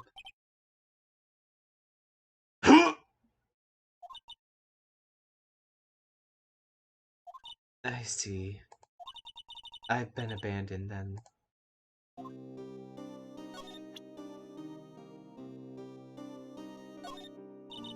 Sorry, I've never seen that before.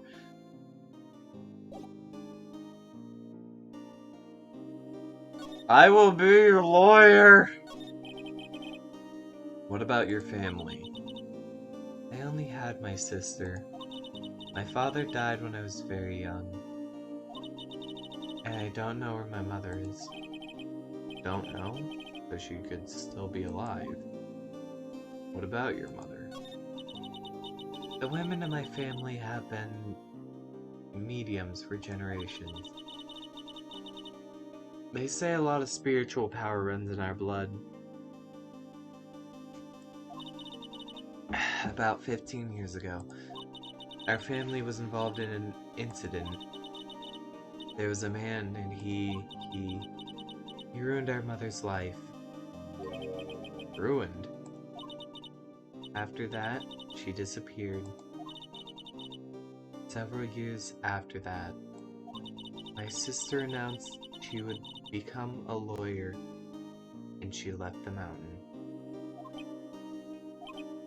So, you live by yourself? Yes, I've gotten used to it. Oh, also, I've had to become independent, or else I'd lose my powers. I feel bad for her, all by herself on that mountain. Your mother's enemy. So, who was this man who ruined your mother? About 15 years ago, there's an unusual murder case. It made quite a I'm gonna check the court record, see how old everyone is and whatnot. You know, the profiles.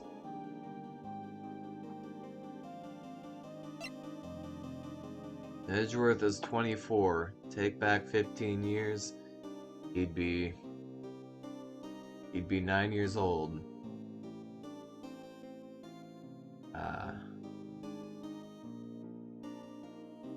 Yes, I know the story of the incident, and he's just a baby boy. Detective at the local precinct. He's 30 years old. Man, Detective Gumshoe would have been 15 years old? I wonder what he was doing when he was a 15-year-old babby.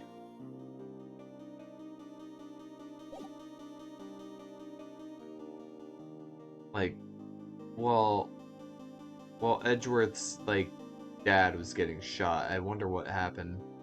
You know, how old is Maya? Oh, she's just 17. Not too young, but geez. Made quite a stir. Everyone is talking about it, apparently. God, the fucking orange drink still tastes bad. The police were running out of leads, and they were getting desperate. I bet he was spending all his time playing Dragon Quest. You know what? I think he was spending his time playing a similar game to Phoenix Wright, going like, I'm a detective. What is Dragon Quest? I never played Dragon Quest. You know, because these originally came onto like a Game Boy and also the DS, I think an honest, like, because Nintendo always, like, they always merchandise their own products and whatnot. I bet he'd be playing like Super Mario Brothers on the GBA, on the Game Boy Advance. Wait, they used a spirit medium, didn't they? Did they? The police convinced my mother to try to contact the victim. Wow, so what happened? The case was solved, we thought. You thought? The man my mother helped, the police capture was innocent. The police's consultation with a medium had been carried out in secret, of course. But a man found out about it and leaked it to the press.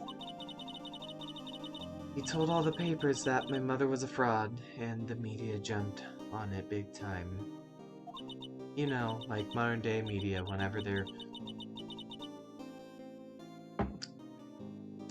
trying to cancel anyone that they don't like in Hollywood. My mother, became the laughingstock of the nation. I see. White.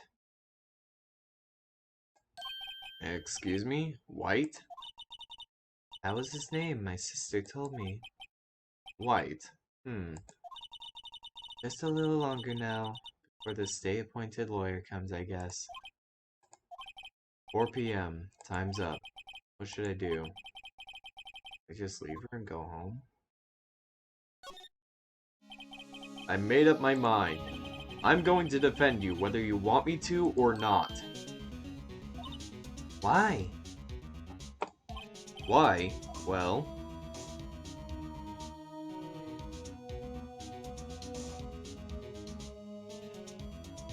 someone else is the culprit. You aren't the culprit. Someone else is. How do you know? I have a hunch. Given the evidence, it would be easy to assume that Maya was the killer. But there's something about this whole thing that smells fishy. Like fish taco night. God, I fucking hate fish. Why did they serve fish on that? Why do they have a fish taco night? I witnessed strange behavior. Was that all an act? And the way that lawyer refused to help out Maya. But more than all that, she has no one left to help her. Nothing is more sad or more lonely than that. I know. I've been there a long, long time ago. When I was a little boy, I was beat up. Why did I become a lawyer in the first place? Because someone has to look out for other people when no one has their side.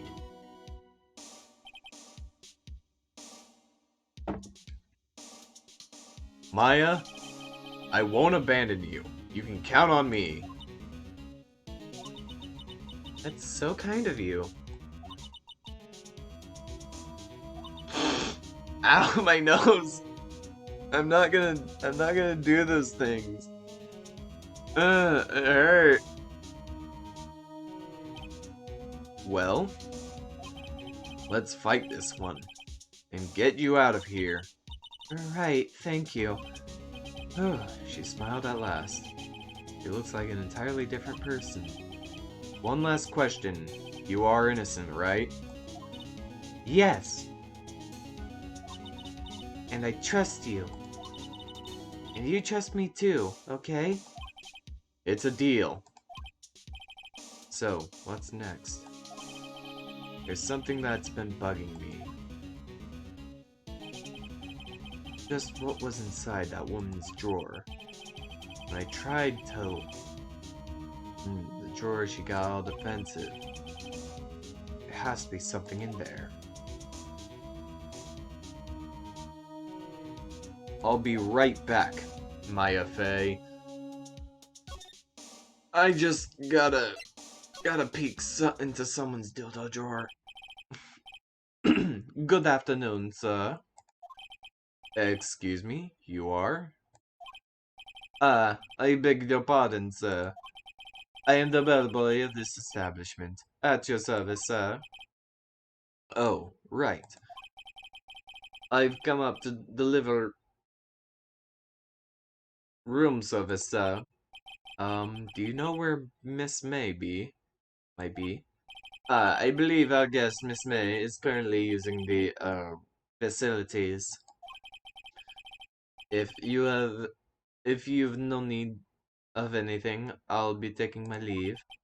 Please, stay as long as you like. Enjoy. Yeah. Wait, no, hey! Why does it seem like every time I come here, I end up embarrassing myself? Wait, now's my chance to snoop around a bit. Ah, I almost forgot. Gah! You came back so quick!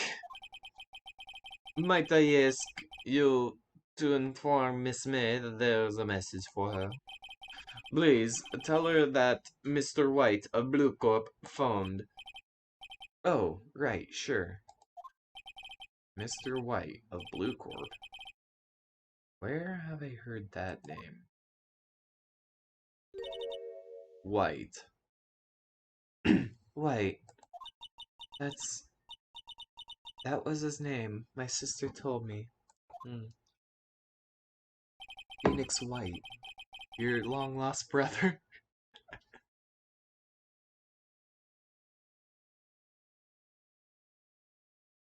Man, what video games did I play when I was a kid?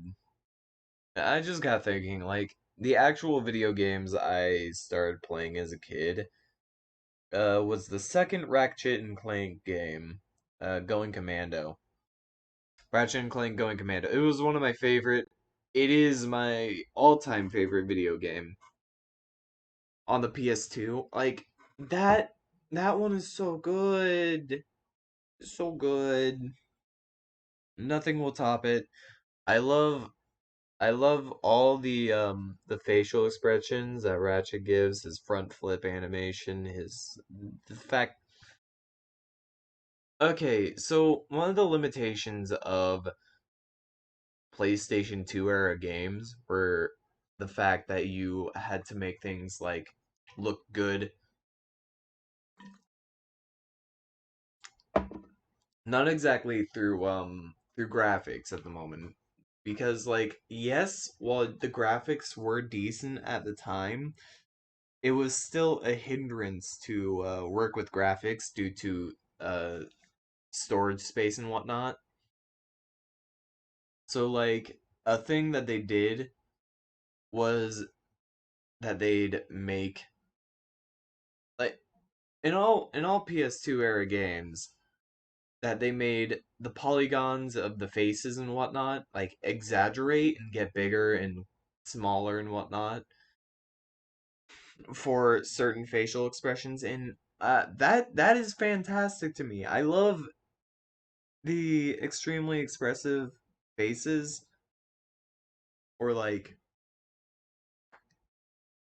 just well expressive faces for for games and whatnot back on the PlayStation 2.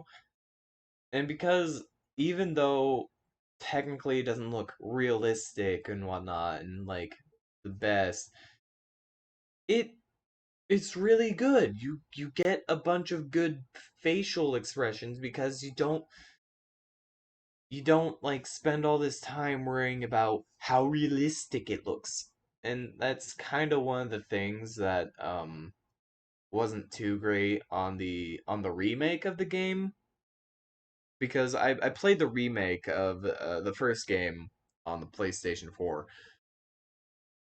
I also have played the first game on the PlayStation 1. Just anyway, I played the remake of the first game on PlayStation 4, 5, no 4. Yeah, 4 is PlayStation 4. This is before the 5 even got announced. And yeah, he looked good, but he wasn't expressive. It was hard, like looking at his face, it looked like he had a hard time actually expressing the emotions that he had. While in PlayStation 2, like to convey the emotion that the characters had, they couldn't just say it. They had to like, because another thing, audio files were, strangely, it was harder to port audio files to like a video game unless it was like part of the this is just what I've noticed for some weird reason, but like audio files, if they weren't just some sort of compiled with the music of the game or something, it was hard to actually port in for sequences and whatnot. So for the most part, they couldn't exactly get like audio files that would play at certain times for for for like character cutscenes or moments where a character would be talking to another character. That is just something I noticed with some old games.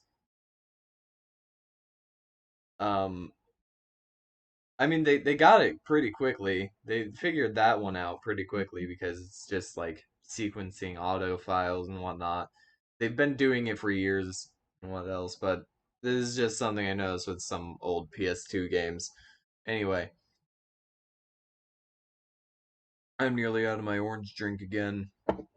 I don't want to get more, but I know I'm gonna get more later. Damn. Anyway, but like, you couldn't just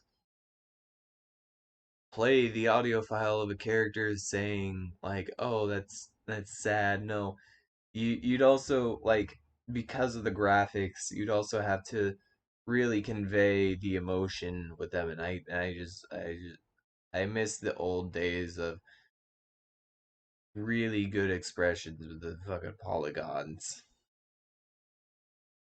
This has been going on too long. I'm playing Phoenix Wright. Oh, White was the name of the guy who ruined Mia and Maya's mother. Could it be a coincidence? Oh, yes, yes. Got that, got that, got that. Okay, all I need to do is check this. There's a screwdriver sticking out of that half-open drawer. Now's my chance to see what's inside. Oh, the reason why I paused, while I was talking about that is literally because I'm reading. And reading aloud on something is hard to do. Like, talking about something while you're trying to read is hard to do. So I'm sorry. What do we have here? A wiretap?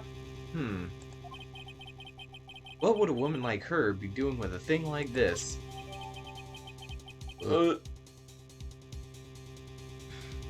I just found her dildo.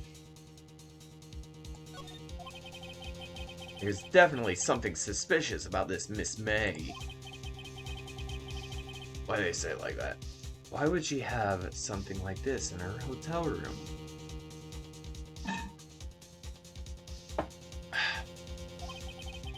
There's a story behind all this. I know it. Alright. I'll be using this bit of evidence in tomorrow's trial, that's for sure. For Maya's sake. I'll get to this woman's bottom. Wait, I mean, you know what I mean. Oh, Bellboy, still there. Uh-oh, time to scram. I look forward to tan going with you tomorrow, Miss May. In court. Bitch. To be continued. I'm sorry that took a bit for me to read that, but talk about Ratchet and Clank. Still love Ratchet and Clank. The remake is still good. Just I did notice while my brother was playing it in front of me that the characters weren't expressive.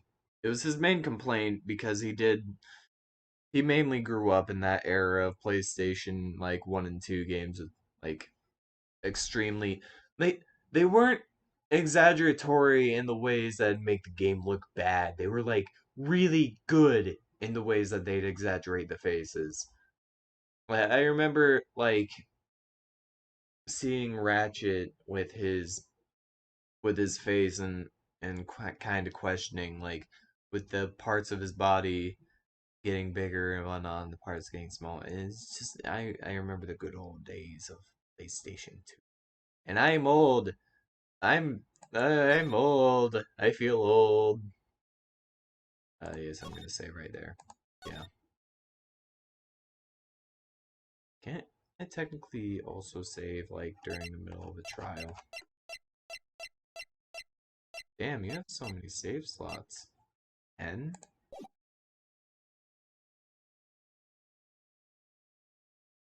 Wait a minute. Don't you normally have 10 whenever you port the game? Ah, whatever. Port the game on. Sorry if I'm boring you with my talk of Ratchet and Clank, but I it's that the man's that I've been waiting for. Court is now in session for the trial of Miss Maya Fey. The prosecution is ready, Your Honor. The defense is ready, Your Honor. Miles Edgeworth. I'd better not show any signs of weakness today, or he'll... Damn it. I'm out of orange drink.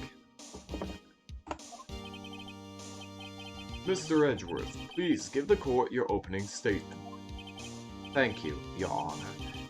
The defendant, Miss Maya Fey, was at the scene of the crime. The prosecution has evidence she committed this murder. And we have a witness who saw her do it. The prosecution sees no reason to doubt the facts of this case, Your Honor. I see. Thank you, Mr. Edgeworth. Let's begin then. If we may call our first witness... If we may call our first witness, Your Honor, the prosecution calls the chief officer at the scene, Detective Gumshoe. God damn it, Bobby! I can't think of anything else but like that for fucking Gumshoe now. Witness, state your name and profession to the court. Sir, my name's Dick Gumshoe, sir. I'm the detective in charge of homicides down at the precinct, sir.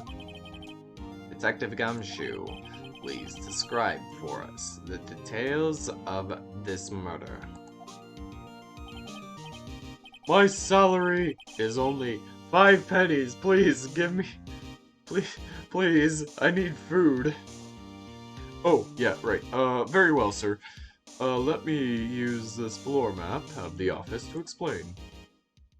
I nearly accidentally clicked the, The body was found by this window here. And the cause of death? And the cause of death? Loss of blood due to being struck by a blunt object, sir. The murder weapon was a statue of the Thinker, found next to the body, sir. It was heavy enough to be a deadly weapon, even in a girl's hands, sir. The court accepts this statue as evidence. They're still calling it a statue. Floor plans added to the court record. Now, Detective Gumshoe. Yes, sir. You immediately arrested Miss Maya Fey, who was found at the scene, correct? Can you tell me why? Yes, sir. I had hard evidence that she did it, sir. Detective Gumshoe, please testify to the court about this hard evidence.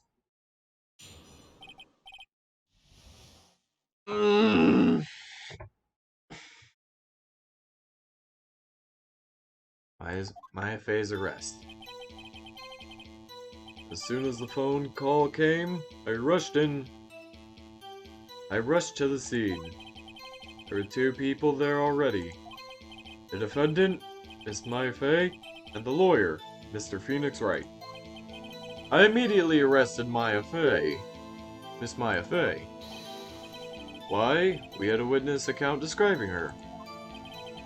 The witness saw Miss Maya Fey at the very moment of the murder. At the very moment, you say? Very well, Mr. Wright, you may begin your cross-examination. Yes, Your Honor. Cross-examine what? I couldn't see a single contradiction in that testimony.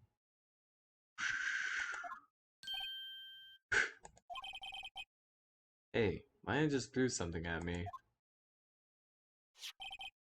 What's this? When my sister couldn't find any contradictions in the witness' testimony, she would bluff and press the witness on every detail.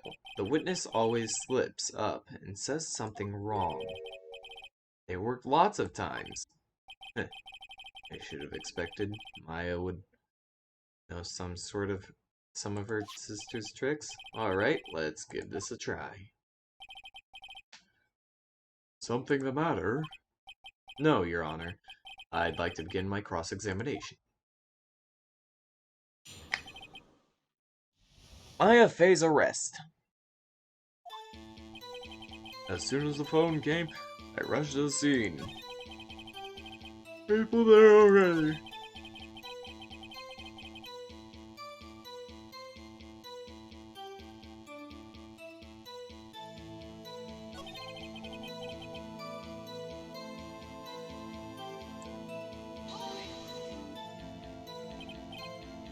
Why is that? What's your reason?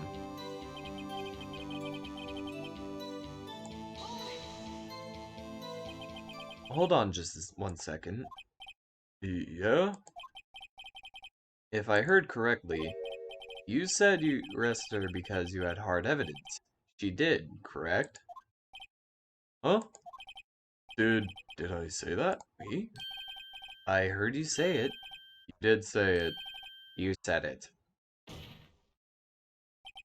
Exactly what about this suspicious woman in Pink's claim was hard evidence?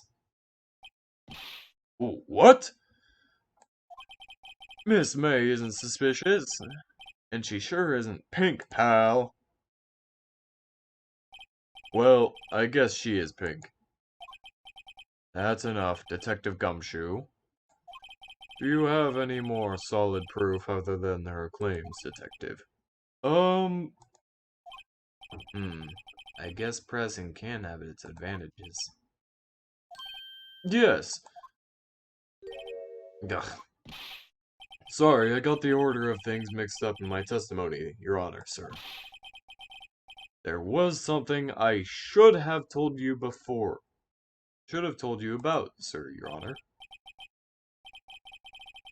Very well, Detective. Let's hear your testimony again.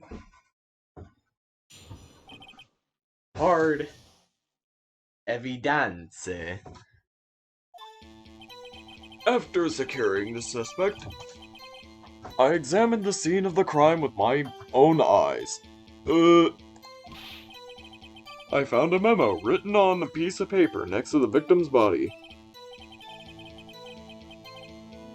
On it, the word Maya was clearly was written clearly in blood. Lab tests show that the blood was the victim's. Also, blood found on the victim's finger. Before she died, the victim wrote the killer's name.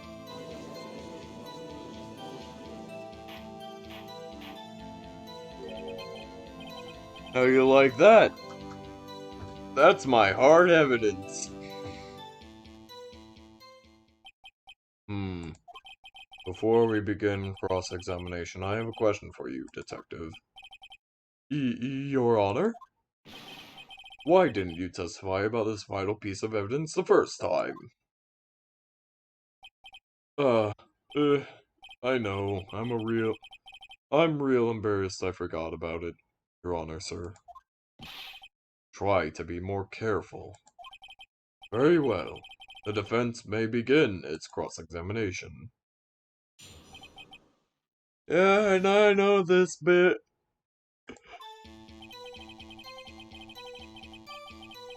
Seen with my very own eyes. I'm written on a piece of paper, written victim's blood. My victims, oh, the killer's name. And I'm supposed to object to here, with the autopsy report. That was instantaneous, and then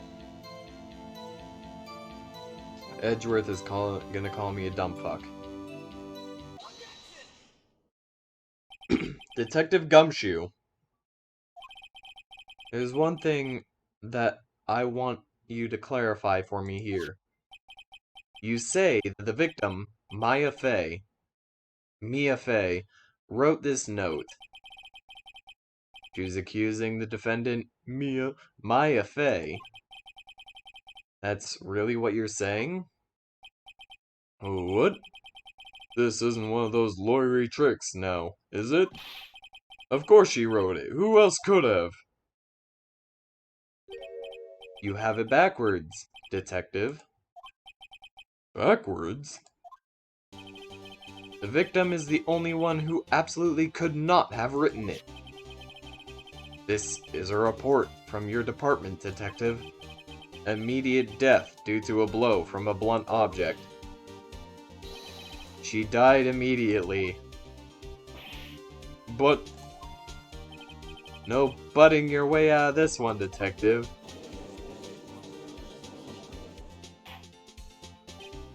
Order, order. Defense has a point. Someone who died immediately wouldn't have the time to write anything down. Mr. Wright, I beg your pardon, but when exactly did you obtain that autopsy report? Oh, when?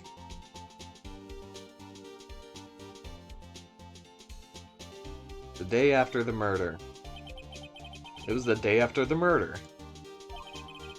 The prosecution's point being...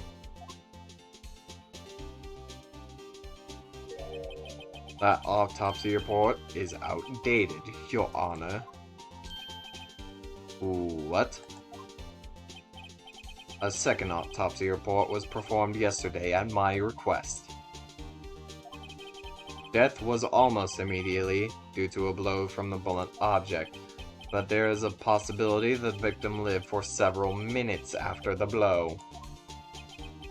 I received the results this morning. No way. Your Honor, it's quite easy to imagine the victim did have time to write Maya. That is all. I see. Damn you, Edgeworth. Go fuck yourself, you fucking piece of shit. I swear to God. Why, Mr. Wright? You looked shocked. Something you want to say?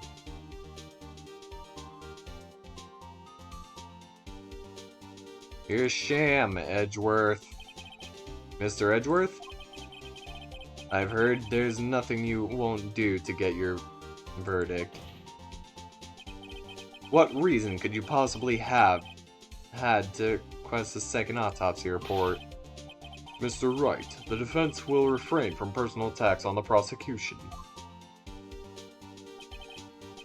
No matter, Your Honor. Mr. Wright. Say what you will, the evidence in this report is undeniable. Your Honor, I submit this report to the court. Understood. The court accepts the evidence.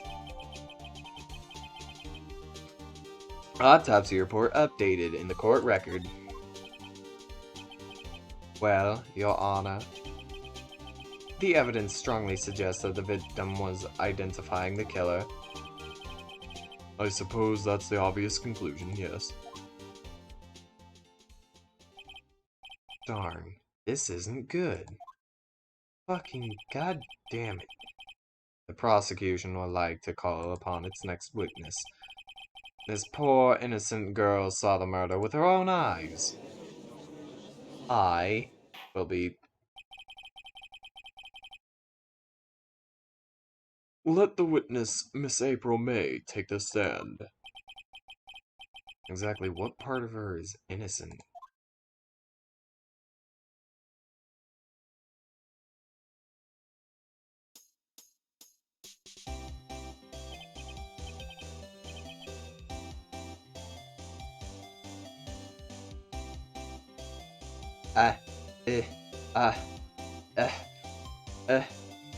Hold on. Wait. I just need to go use the restroom real quick. I'll be back. See you in a moment.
Sorry.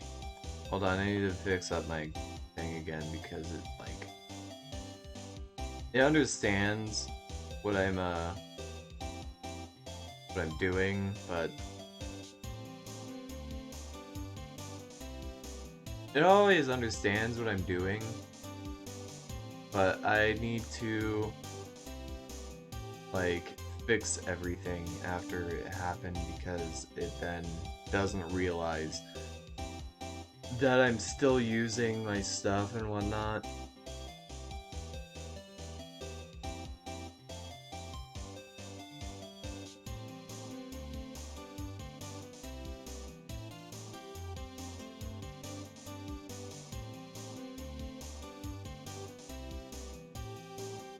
So let's click here.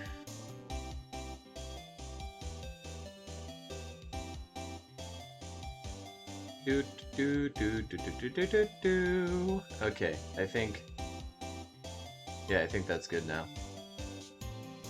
Hey, sorry about that. Wait. Right, I have to... 1, 2, 1, 2. Okay.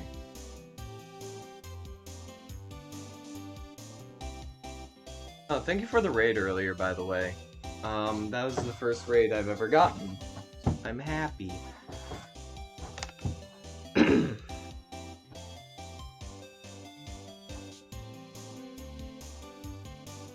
gonna check on a few things still. Sorry, my... Okay, I'm fully back now. Witness, your name, please. Oh shit, everything's loading. Oh no. April, May. At your service. Wink.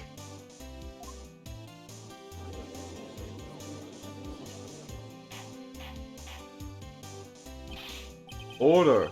An introduction should not require any reaction from the crowd. The witness will refrain from wanton winking. Yes, Your Honor.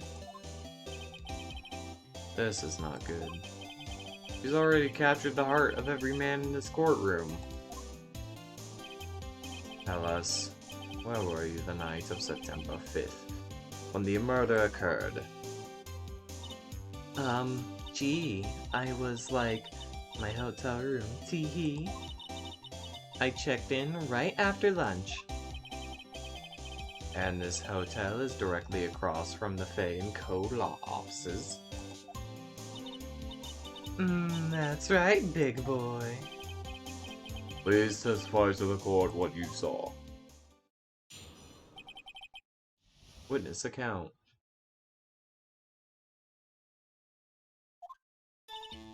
It was like 9 at night. I looked out my window, you know. And then, ooh, I saw a woman with long hair being attacked.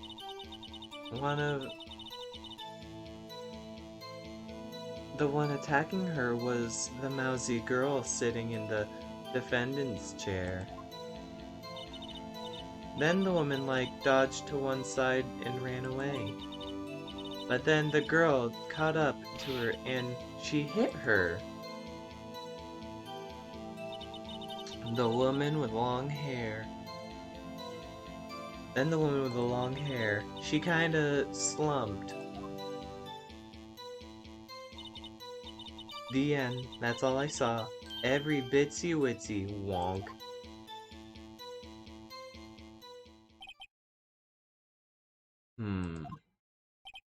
Well, Your Honor. I see. It is remarkably solid testimony. I don't need to trouble the witness with any... Wait, Your Honor. Yes, Mr. Wright? What about my cross-examination? I thought the witness's testimony just now was quite firm, didn't you? Mr. Wright, I understand that you were Miss Mia Fey's understudy, were you not? You must know her techniques well. Her cowardly way of finding tiny faults in perfectly good testimonies. Well, there's a big problem with small faults in someone's testimony. You do know that, right? Anything hidden in a court testimony is still hiding something. That's important. What are they hiding? Everything is important. Hey, how dare you? Well, Mr. Wright, will you cross-examine the witness? Yes, I'm doing it. Oh, fuck wouldn't I? I'll gladly proceed with the cross-examination. If only because I have a feeling Edgeworth doesn't want me to. She has to have some kind of weakness. She has to have some weakness. Very well, you may begin your cross-examination.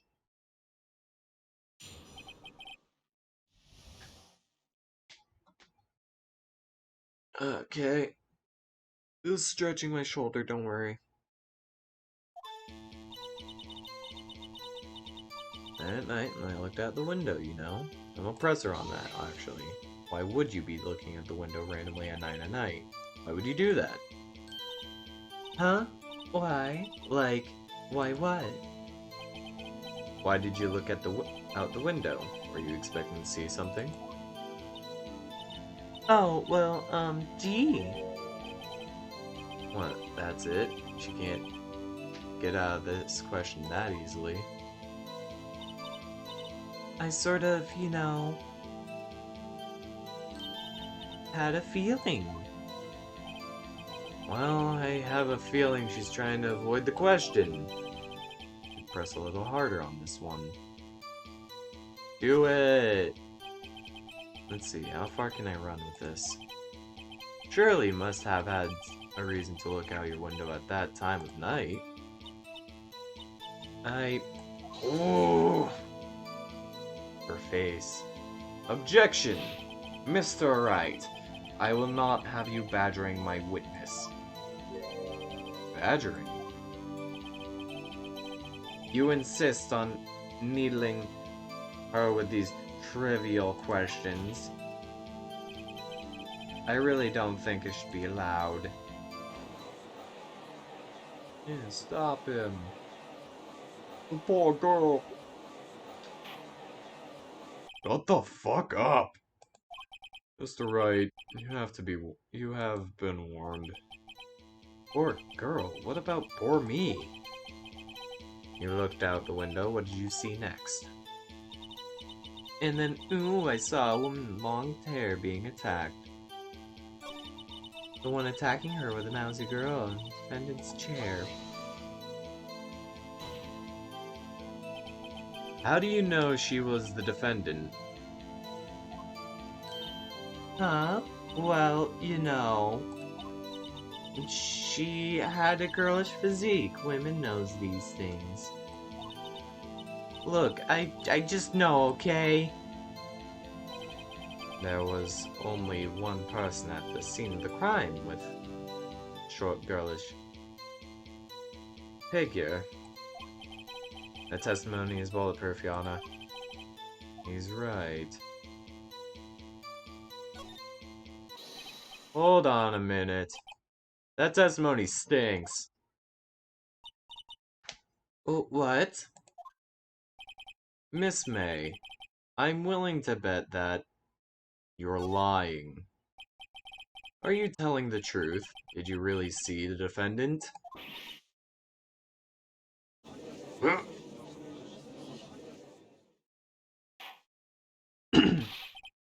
Mr. Wright, what's the meaning of this? Yes, what's the meaning? Somebody tell me, because I'm clueless. About this, I mean. Okay. If you had really witnessed my client, Maya Fey, you would have noticed her clothes before noticing her physique. Huh? No one wears clothes like this on a daily basis except her. And I'm no expert on fashion, but her hairdo is far from normal to me. However, the witness's testimony mentions neither of these things. The testimony is bogus. But.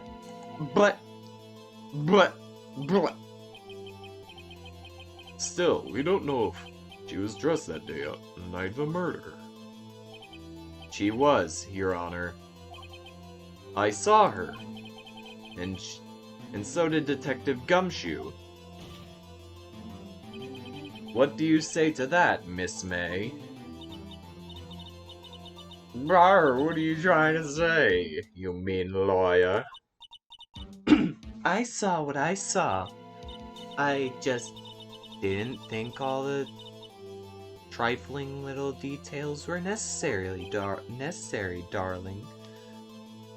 Miss May, the court would like to remind you to please omit nothing in your testimony. It's just bouncing her titties so that, like, all the guys in the court are just gonna be a little more agreeable with her.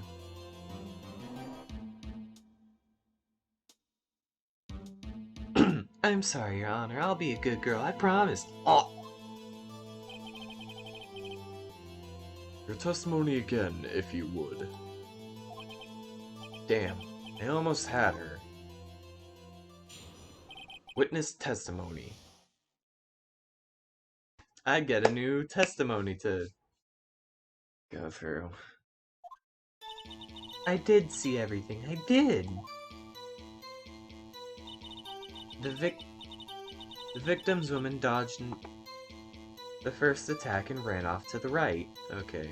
Well, from how you see it, it's right. Then the girl in the hippie clothes ran after her. And she hit her with that weapon. I saw it. I did. That clock, kind of statuey clock, the thinker, I think. Well, does the accuracy of my report not startle you, tee-hee? God, I fucking hate tee-hee. Can we delete tee-hee from the English language? Please? I see. I only wish you had been so detailed from the beginning. That still omits a lot of details, actually. Please, begin the cross-examination.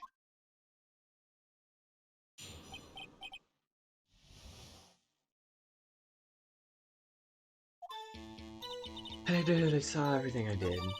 The victim woman dodged the first attack and ran off to the right. The girl in the hippie clothes ran after her. And she hit her with that weapon. I saw I did. That clock. I'm a presser on this one. A clock? Didn't this come up in another testimony recently? Well, don't look so sour, Mr. Lawyer. You can't win them all. No, but I have a feeling I'm on something now.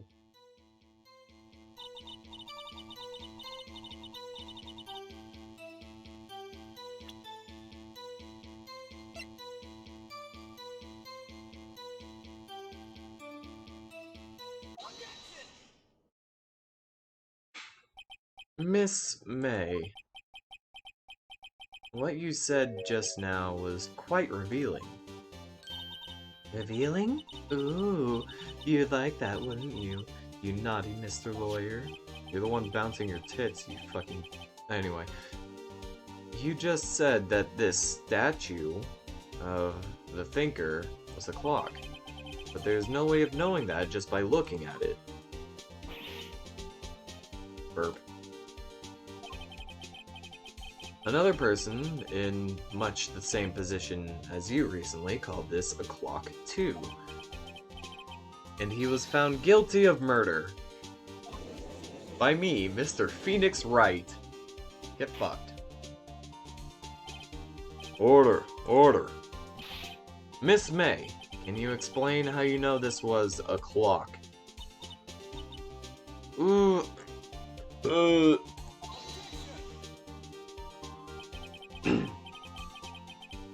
The witness saw the murder with her own eyes. That's all that's important here. The defense is trying to confuse the issue with trivial concerns. Yes, yes, of course. Will you withdraw your question, Mr. Wright? But questions are all I have, Your Honor. And as you may recall, I've caught murderers with these questions before. Well, only once.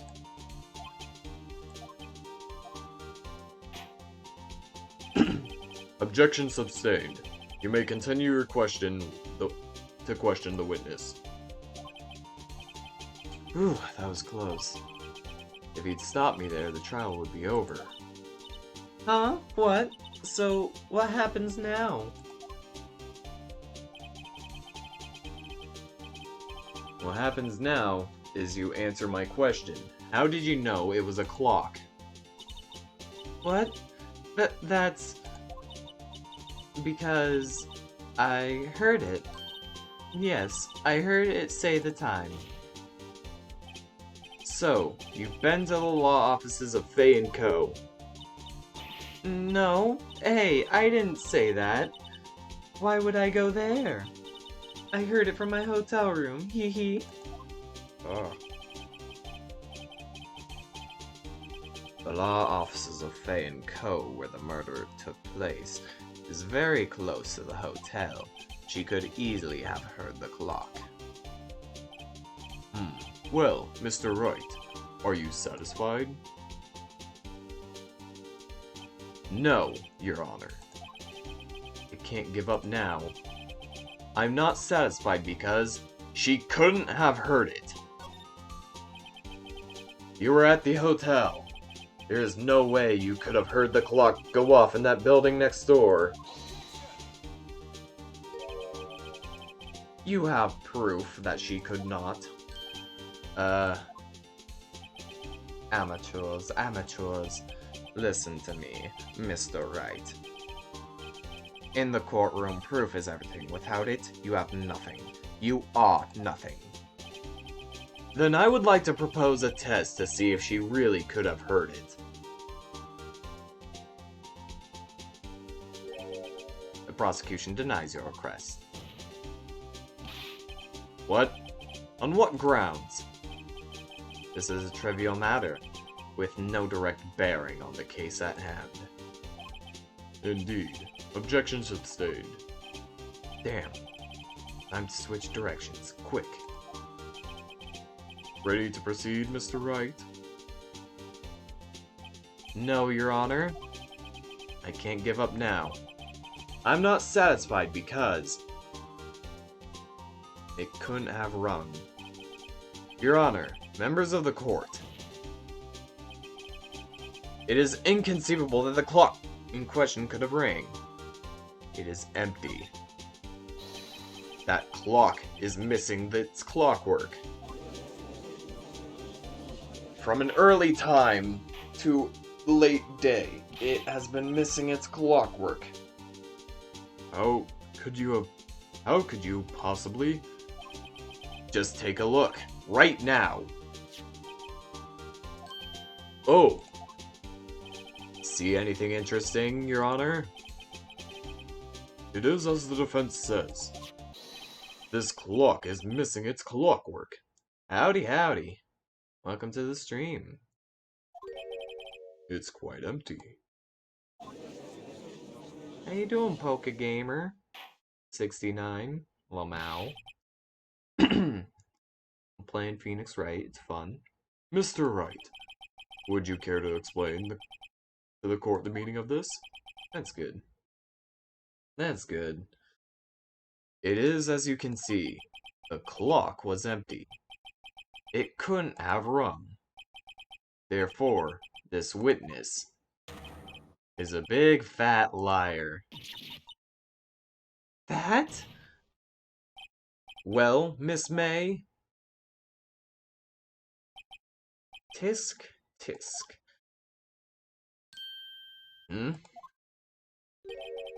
Quite a show you put on for us, Mr. Wright. He knew the clock was empty. Somehow he knew. I'm afraid you've forgotten one thing, however. Indeed, the clock is empty. As you say, it can't ring. However, we must ask, when was the clock removed? If it was after the witness heard the clock, there is no contradiction. Oh, that's true. That is a possibility. The clock might have been emptied after she heard it. And that is exactly what happened, Your Honor. Well, Mr. Wright, can you prove when the clockwork was removed? Ho ho, impossible, of course. I have proof. Oh, what? Wasn't it you who told me proof is everything? Well, I was listening. And now I'll show you the proof you like so much. The evidence that proves that when the clockwork is removed is in this simple little phone. Edgeworth sounds like a jerk, and I have heard him for about 5 dialogue boxes. He kind of is, but I love him. Take a look at this. That's a very cute cell phone. Oh-ho! You have a girly phone. Oh, wait. This isn't my phone. Listen. This is the defendant's cell phone, and it contains a recording. A recording of a conversation she had with the victim on the day of the murder. God, my throat's drying up quickly. This is why I was drinking that orange drink. This is why I'm tempted to get more. Order! Order! The defendant's cell phone? This wasn't brought to my attention. Perhaps Detective Gumshoe overlooked it. I swear to fucking God. The good detective. Remember, he's up on evaluation soon. I'll bring this up and I'll fuck him in the ass with it. I gotta say, I'm starting to feel bad for the big fella. Let's hear the conversation.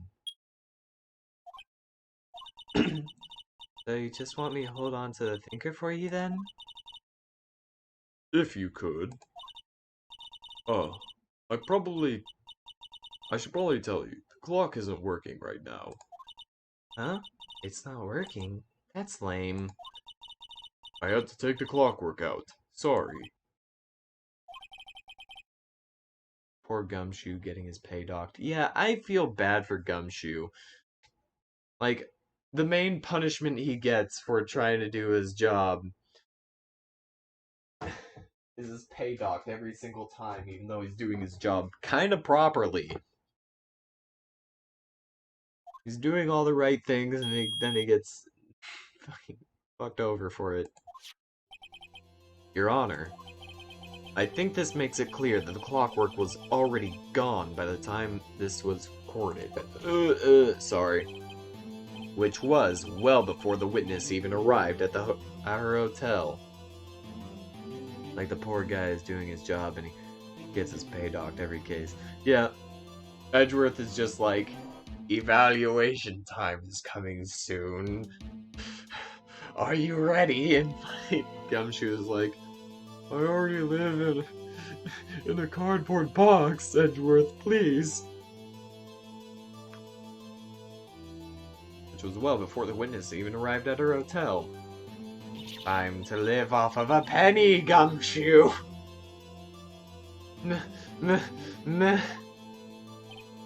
Well, Miss May. Also, how can that girl stay in that pose with getting tired of holding her arms up? Well, would you care to explain this to the court? Just how did you know that weapon was a clock? I mean, she's doing it to accentuate her titties. I'm not even joking, that's literally what she's doing. Literally just to get more people on her side.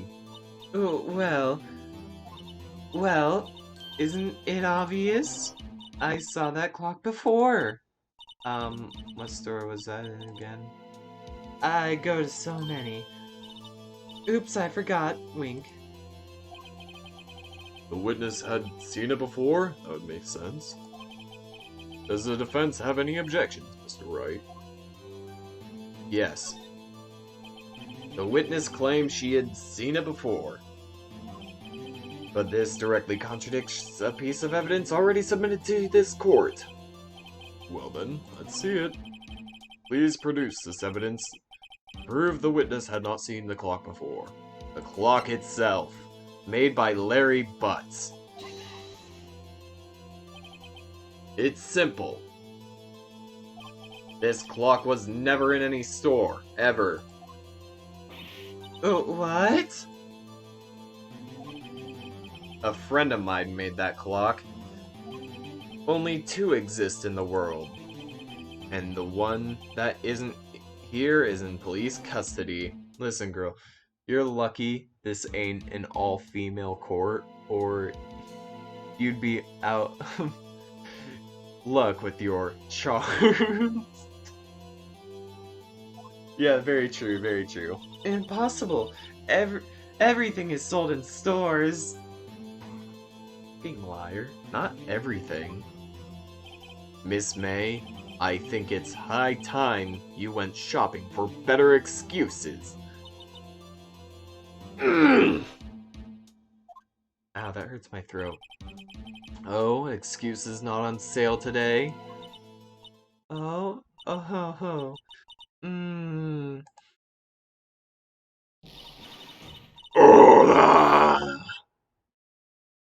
Got some fat titties though.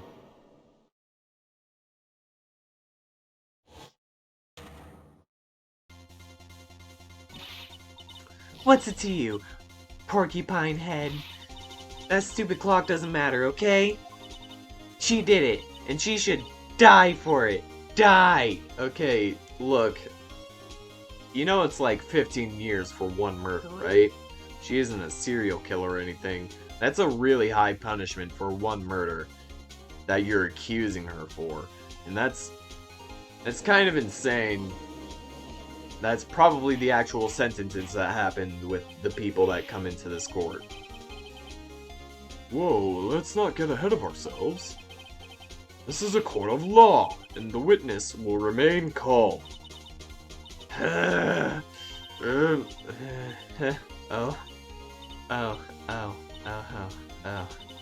Silly me. Did I, like, lose it? I guess I did. Tee hee hee hee. Wonk. Scary. Miss May, let me ask. Tell me, how did you know this weapon was a clock? Good God, she looks like Dio, but with, like, different hair. Tell me that face isn't Dio's. Like, when he's angry. Like a side profile of Dio's face with worse hair. Can't tell me any different because I'm right. I am also convinced she's not wearing a bra the way her chest bounces. Well, I mean, for the most part, yeah, there would be a bra like... I would guess this would be an undergoing bra, but she most likely isn't wearing one with, yeah, what you just said. So, the main thing protecting her here is her fucking tight-ass clothes, you know? Oh dear. Does the defense have an opinion on this behavior? Okay, this is it. Yes, Your Honor. Allow me to explain how I see the truth of the matter. Miss April May, you knew the weapon was a clock because you heard about it. The witness had never held the clock in her hand. However, she had heard that it was a clock. She heard? That is correct, Your Honor. There is no other way she could have known the thinker was a clock. And I can show you the proof. Well, this is interesting. Let's see it then. Show me evidence proving the witness had heard the murder weapon was a clock. She's going to jail for conspiracy. A wiretap. Take that. Have a look at this. Yeah, she definitely has Dia's face. That? I found this in Miss May's room.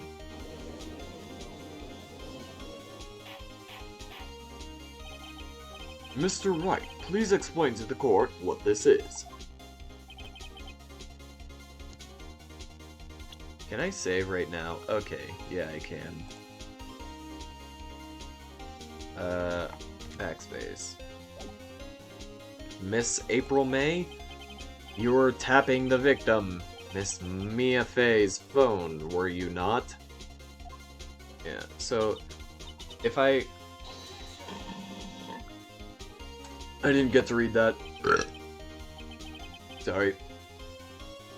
Yeah, but like, the crime has no bearing on this case, so she will be able to she will still be able to testify for this. Your Honor, this is irrelevant. Your Honor, this is irrelevant. Yeah, actually this is pretty relevant because this could be conspiracy to frame someone else for someone's murder, you know. It does have bearing on this case.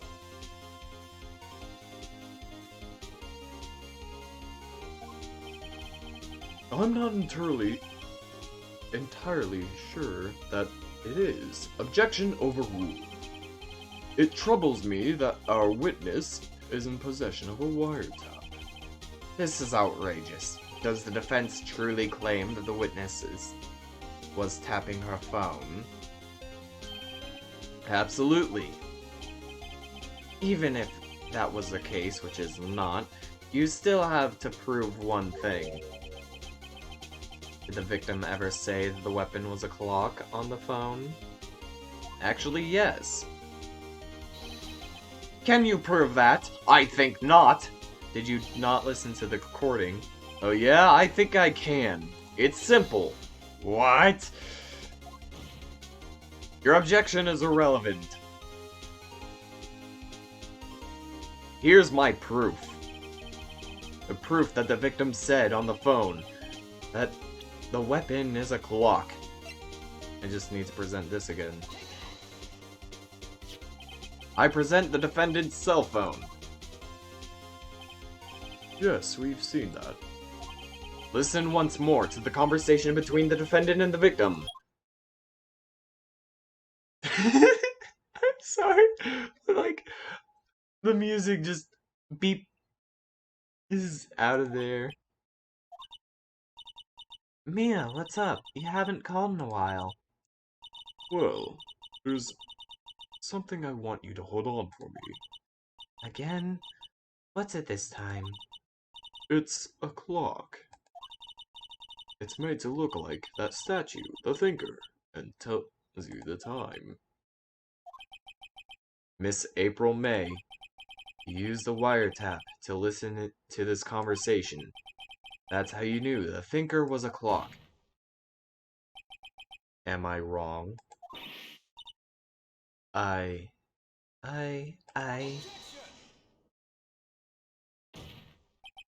Your Honor, this is ridiculous. Your Honor, look at the witness's face. She seem amused to you? The defense demands an answer. Konodio da! You know, Mia is also female, right? Yeah, but, I just decided I didn't want to give her a female voice. I love that the music just stops. Yes, so do I. Witness, answer the question. Did you tap her phone? Miss May. Shut up, all of you! What gives you the right to talk to me like that? You lawyer! I'm Flowey now! How is she still in that pose from the back angle? It's not fair. All of you getting up on me like that. Oh, I'm the bad girl. Is that it? Is that it? Woo! I did it. Court scene. The real Miss April May now. Now deal the final blow. Why the wiretap? And her charms wear off because sane men will avoid crazy chick. On occasion. Why did you tap her phone? Answer the question. You'll only be tried for the tapping of her phone in later court cases. This is so that we may learn the full, truth of what you fucking did. Like how it applies to this case. There is a point to seeing what's going on, okay? So, what the fuck did you do? Answer the question! Do I have to? Isn't this a murder trial? Isn't tippity-tapping irrelevant? She's saying exactly what Edge wants her to say. Miss May, you were tapping the victim's phone. I hardly call that irrelevant.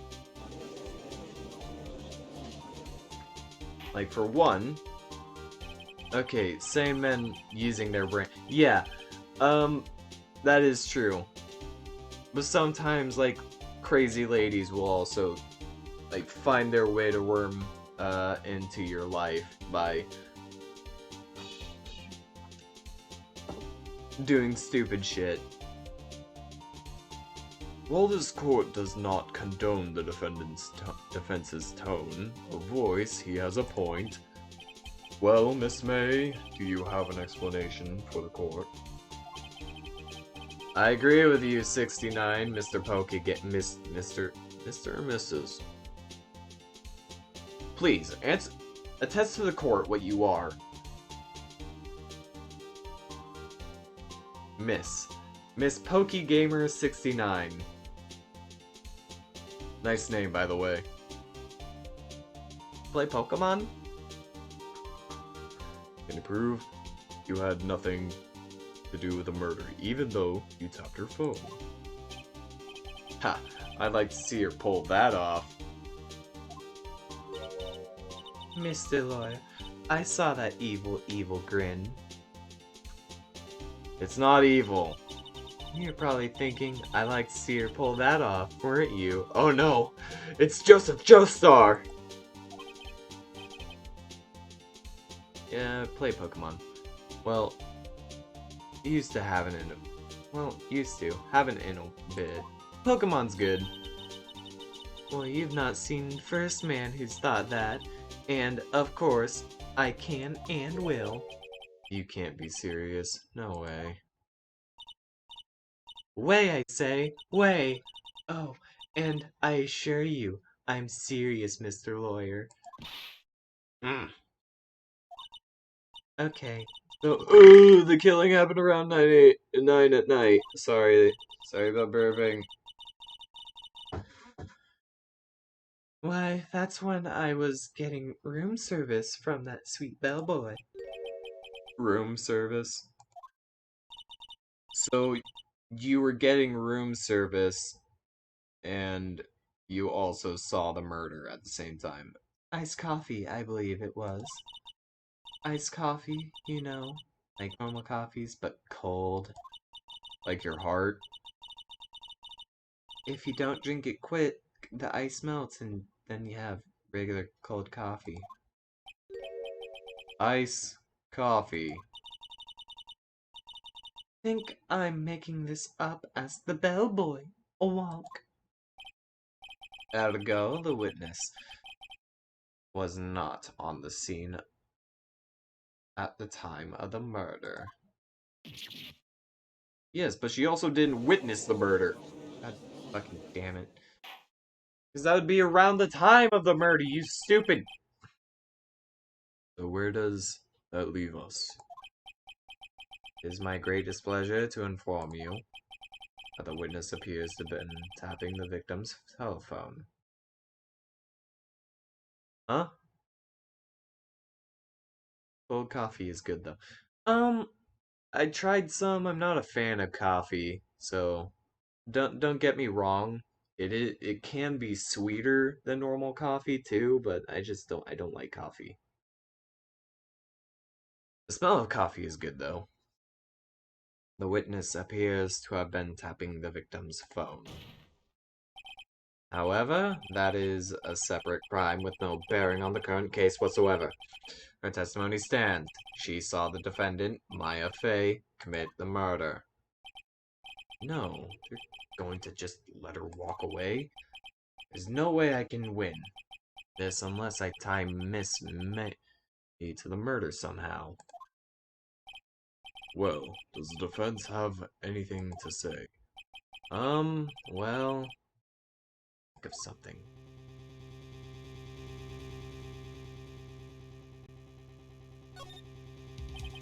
The defense would like to call the hotel bellboy as a witness. There's something suspicious here, and I'm going to get to the bottom of it.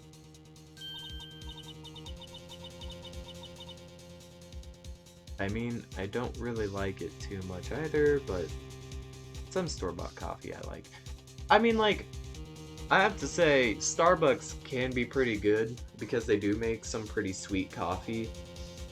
I know this because my little sister actually likes going to Starbucks and like Dutch Bros and whatnot. She likes going down to like these stores on her birthday and like special events where she can get free coffee. And like, she's had me try it before and I have to admit, it is kinda good. I think he's sunken quite low enough already.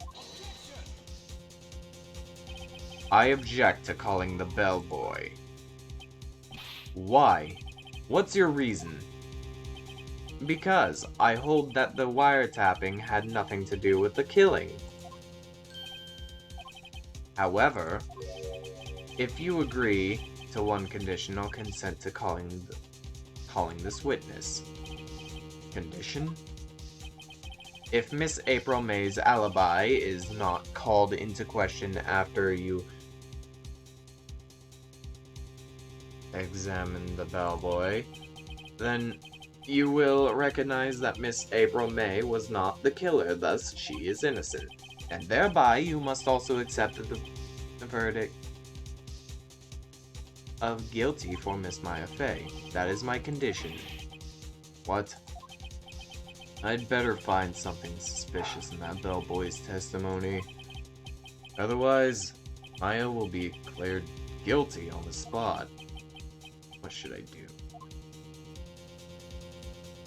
Yeah, if I give up, then Maya will be convicted guilty. If I accept the condition, she'll be convicted guilty if the bellboy doesn't. No, it's a fair proposal due to the fact that, like, if the bellboy has nothing of value to the case, then I've just been running a sham the entire time. Alright. I've got nothing to lose, except for, well, everything.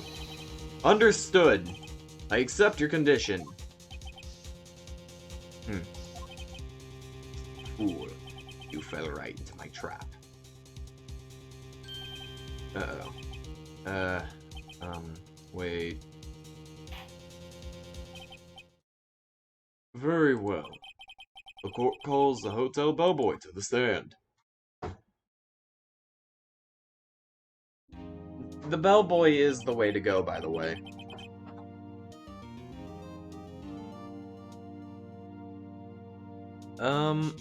So yeah, I'm kind of in a catch-22, I think. That's what it's called. Or you fucked if you do, fucked if you don't. It's a hard-to-go situation. But the better situation is the bellboy. I believe we're ready to for the witness to testify. He certainly does look like a bellboy.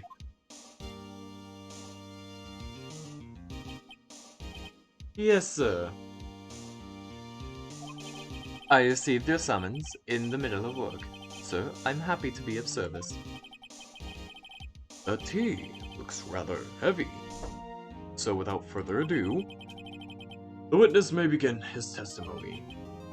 Very good, sir. I'm trying to make him have like a kind of French accent, but I don't know how to do France. I am the head bellboy at the fine Gatewater Hotel in business for 4 generations. I believe I received a call after 8 in the evening from our guest, Miss May. She asked for an iced coffee, so I brought to her at 9 at the dot, sir. I brought her to her request precisely at requested time, of course, and delivered the iced coffee to our guest, Miss May herself. I see. Defense may begin its cross-examination. Right. I'm ready. I hope. This is it. If I can't prove Miss May was involved with the murder somehow, Maya will be finished. Okay. Why do people ship Edgeworth and Phoenix? Because I don't see it. Does he get better in later games, or have some sort of history that isn't negative? Actually, okay, so this is going to be spoilers for later things, but I'm going to explain what's going on of some reason of why Mr. Phoenix right here is a detective. Spoilers! Spoilers! So, in the past, Mr. Phoenix Wright was a small child, and when he was a small child, his classroom decided to basically do something like a court of law. like what they do in the normal games and whatnot. People were accusing Phoenix of being a thief, of like stealing some money from a kid because he was the only one that they. Phoenix Wright was a small child. Dude's going for the biggest spoilers. Yeah, yeah, I know, but this is to explain. This is very important to explain to a Poke gamer. So I'm not gonna say everything, but anyway, so you can still figure out the mystery of who stole the money, you know, because I'm not telling you that part. That's something that you could solve on your own time or by watching my streams. Please watch my streams. Anyway,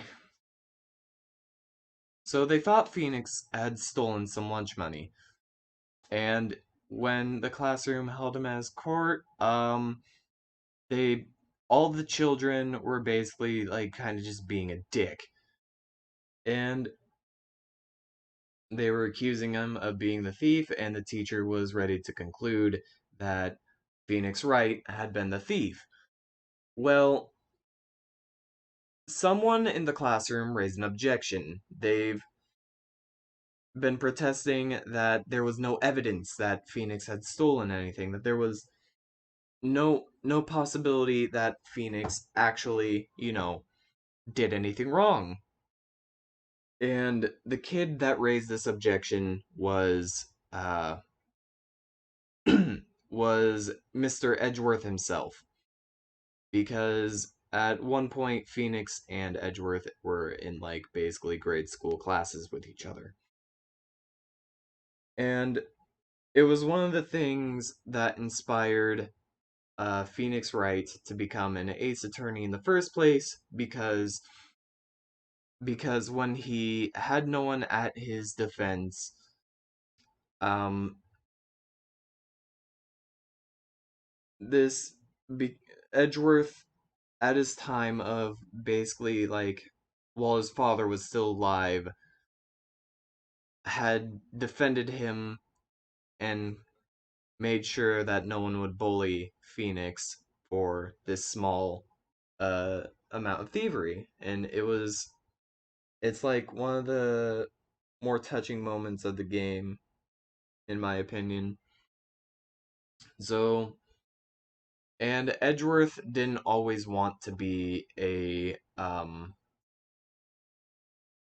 he wanted to be a defense attorney, not a prosecution when he was a small child.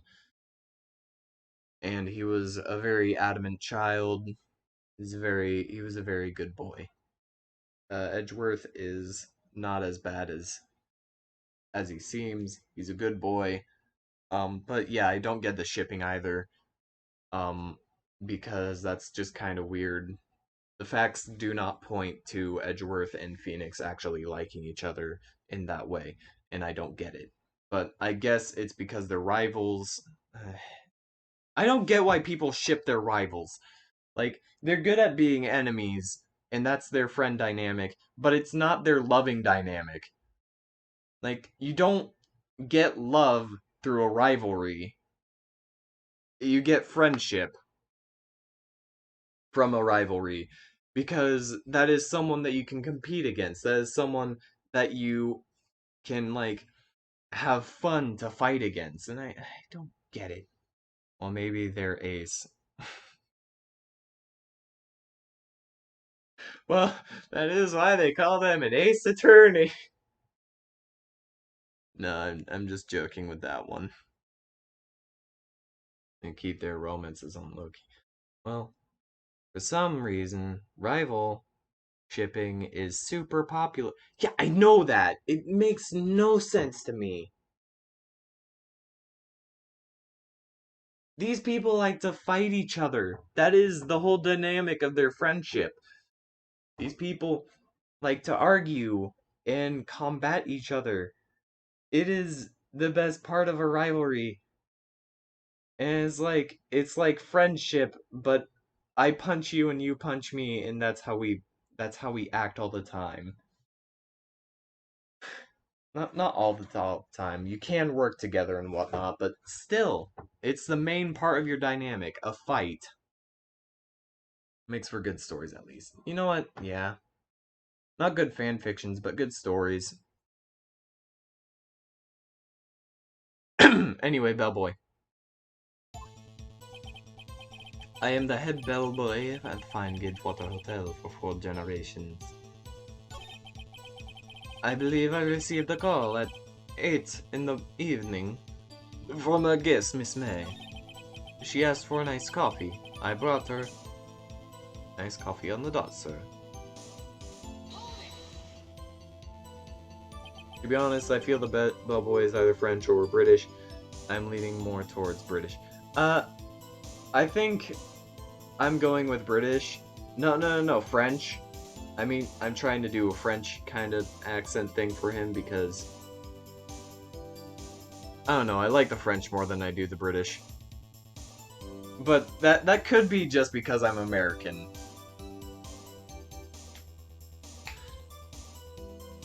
Anyway, jokes aside.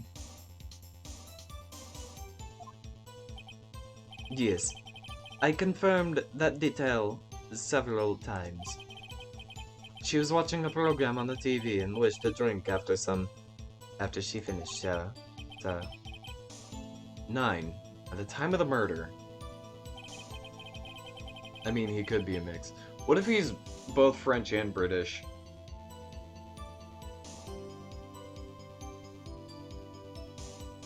Très bien.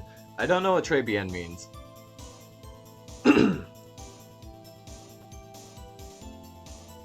Do I have any...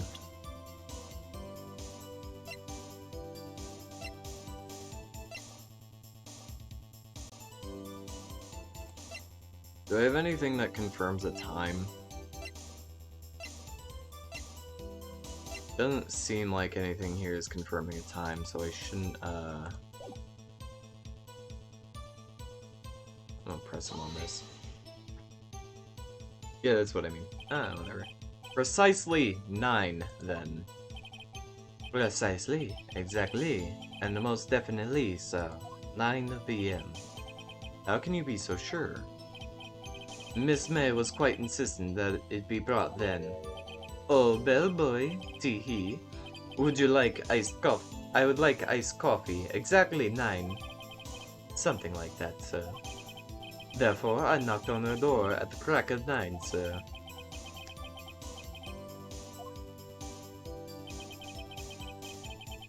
And I delivered the iced coffee to our guest, Miss May herself. Are you sure it was Miss April May herself? Absolutely, sir. Absolutely? Yes, sir. As in, so very absolutely, sir. It's an endearing mannerism of mine. How come you're very certain? So very certain. Well, when I brought the room service, sir, she, the guest, sir, favored me with, an embracer, sir. Embracer? Is that French for embrace? It's French for kiss, sir. But not French. But not a French kiss, sir. More of a peck on the cheek. Why would she have done that? I believe, perhaps, she was momentarily swayed by my proud demeanor, sir. It was a moment I shall never forget, sir. It sounds pretty fishy to me. I think our Miss May was up to something, and she wanted the bellboy to remember her. It's no good. There's nothing there. Is that it? Tisk, tisk. Finally, you understand. This bellboy has absolutely no reason to lie. Now, if you have any decency, you will end this rather tedious cross-examination here. Well, it also goes against her testimony of witnessing the fucking murder. Because it's 9. Right on the dot. 9 9 in the evening, she goes over, witnesses. She had to be able to witness the murder and kiss the bellboy at the same time. It's annoying. The witness may leave the stand. I can't let this happen, can I? Protest. Wait. Please wait. Yes, does the defense have something to add? One last question. Let me ask one last question. Your Honor, I must object. This charade of justice has gone on long enough. Now, Edgeworth, Mr. Edgeworth. Alright, Mr. Wright. I'll give you one more question. That's all. Okay. This is really it. Now, this is my last chance. What do I ask him about?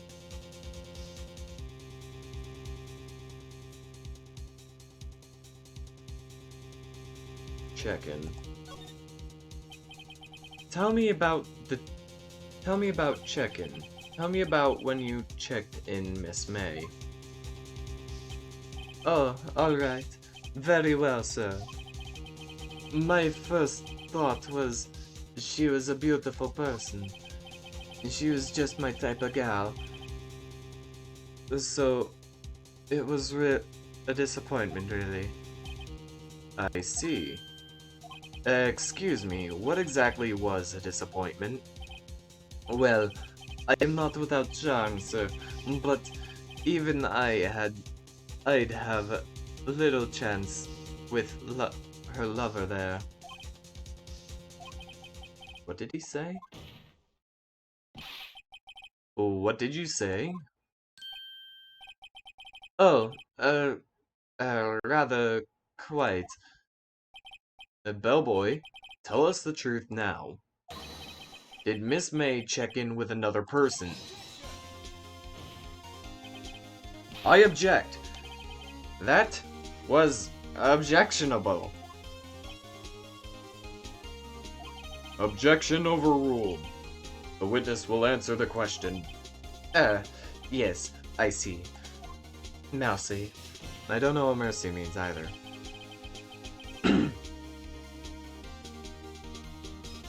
Why did you not mention this in your testimony?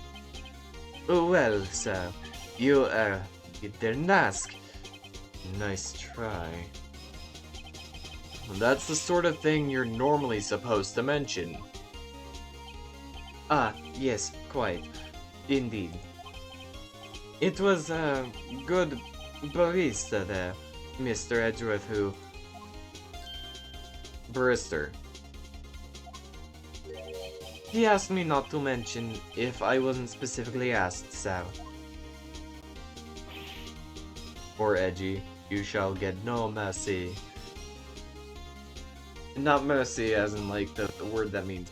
I'm gonna have to search that up now. What the fuck does mercy mean? I know it's spelled kind of like English mercy, but it's M-E-R-C-I. Edgeworth, making iced coffee drinks at Starbucks as a barista. Oh, I already called him a prostituter once. Don't... He's now a barista. Oof. You fool. I'm Edgeworth. How can you do this to me? I've done it. I've won. I've done it. I've won. Miss April May checked into a twin room with a man, correct? Yes, sir.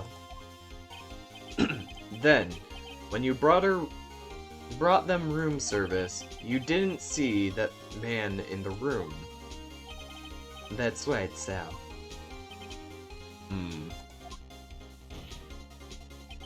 Your Honor, we have just learned of another person involved who may have been the murderer. In light of this new fact, I hold that it is impossible to judge the defendant. Wouldn't you agree, Mr. Edgeworth? And who, Mr. Wright? Who is this other person? Simple. It was... the man with Miss May. I am the JoJo announcer. And getting thrown under the bus with every witness. Wait, what? I don't know what that's in relation to. The man who checked in with Miss May. Oof. I should have really thought of that one. I mean, honestly, how would I not understand that one? Your Honor, as has been previously revealed, Miss May was tapping the victim's phone. Yet Miss May herself has an alibi at the time of the murder. However, that does not clear the man that was with her. And the bellboy saw no one else in the room at the time of the murder. Man, this is going on for a while. My, what a convenient little setup, but it's too late. Too late? I suppose you'd like it if it was too late, wouldn't you? After all, it was you who hid the presence of the other man from this court. Ah, fuck. Upstart, amateur piece of shit. Fuck you, right? These accusations are ludicrous and fucking bullshit. Enough. The court acknowledges the defense's argument. I expect the prosecution and defense to look into this matter fully. Am I understood? Yes. Yes, Your Honor. Fuck you, right. That is all today for the trial of Maya Fey. Court is adjourned. If I remember right, this is a 2-day trial? This trial only lasts like 2 days. September 7th. 2:24 p.m. District Court. Defendant Lobby number 1. Mr. Wright, you were amazing in there. Really? You know I have the same voice as the announcer, right? Every witness is throwing Edgeworth under the bus, aka blame. Oh, that's what you mean. And getting no mercy, aka comparison or forgiveness shown towards someone. Yeah.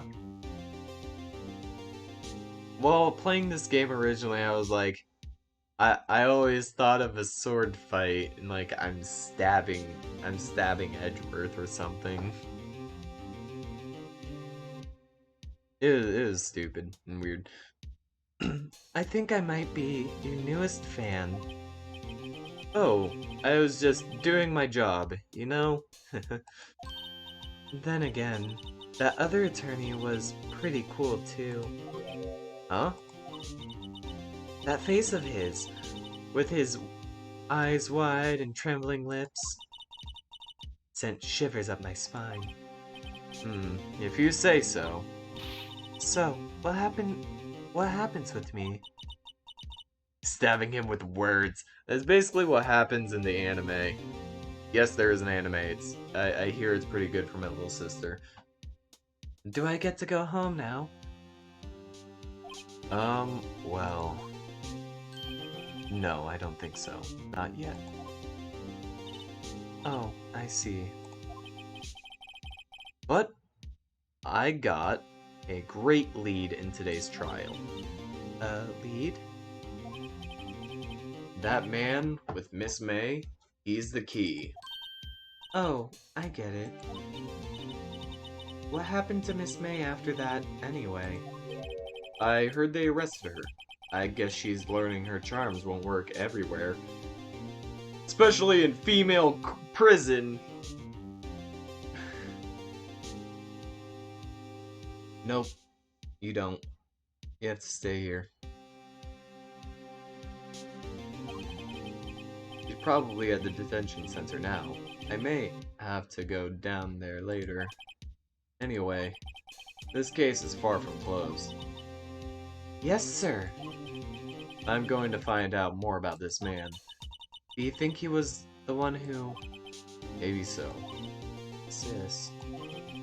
Don't worry. I'll find him by tomorrow. I promise! I'm counting on you.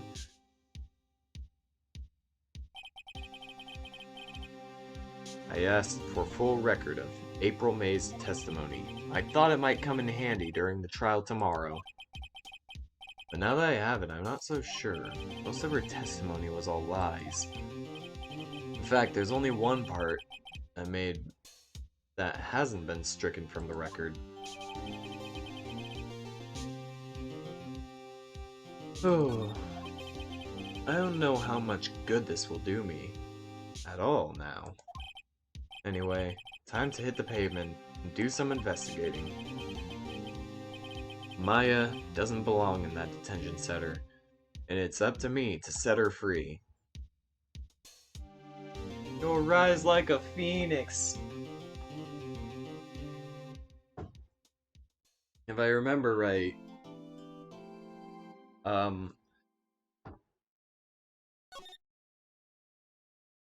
the third act showed me how hard the game can actually be. Turnabout Sisters. Yay. You have to stay here. I can just imagine Maya Fey just like sitting in the courtroom until like the trial next day. She and the judge get to eat like some noodles or something, some top ramen. That sounds nice. Sounds better than being in a detention center for like 6 hours. More than 6 hours. They don't make those things comfy. Well, hello. I didn't expect anyone to visit me in such a dank place like this. Smoke weed, you know. Now, you sticking lawyer, I hope you die! Have you come here to laugh? Yes, laugh at the fallen Miss May. No, not really. There's something I wanted to ask. Unfortunately, there's nothing I want to be asked. Haven't you done enough questioning, you spiky head? Here we go again. Please, you're scaring the security guard. So, what is it you wish to ask me? Then, For starters, how did you get to be so totally whacked?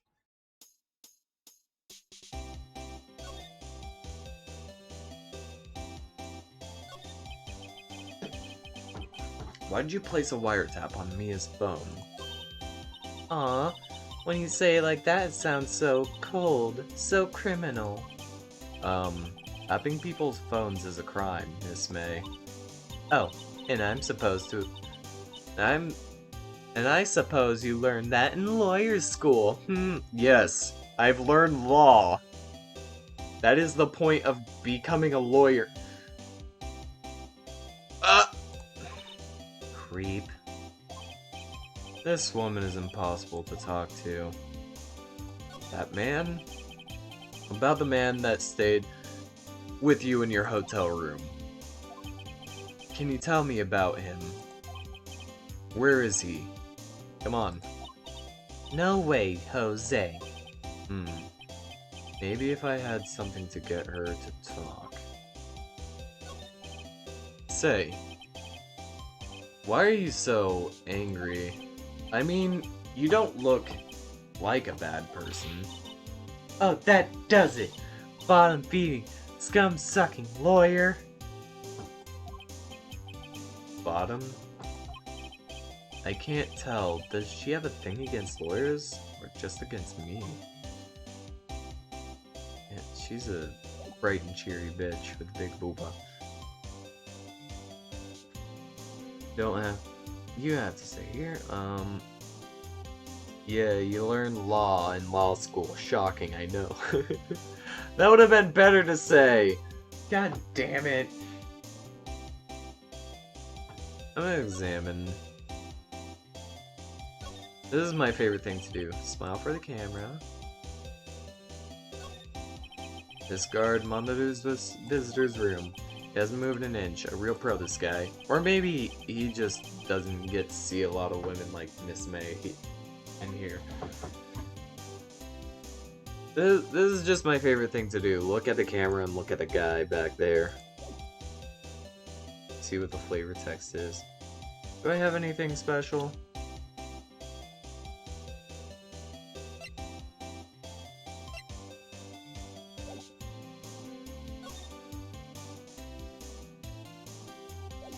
You know, I could try being your defense attorney in the and soon-to-be trials that you're going in for wiretapping someone. I mean, with what I learned from this, I could help you out. September 7th, Banco Law Offices. Looks like forensics is taking the day off today. Active gumshoes nowhere in sight. Police really gave this place a working over. I doubt there are many valuable clues left. Suppose it can't hurt to take a look around at though. The sky is blue, and so am I.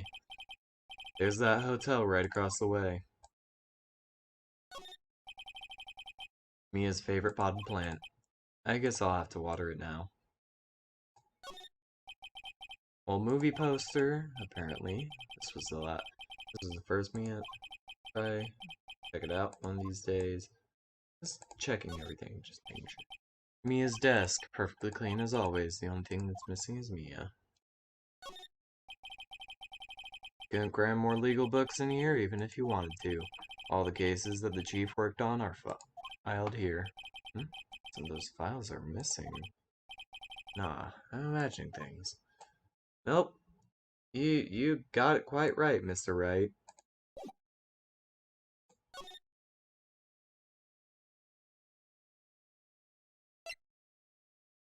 I'll go to the Grossberg law offices real quick.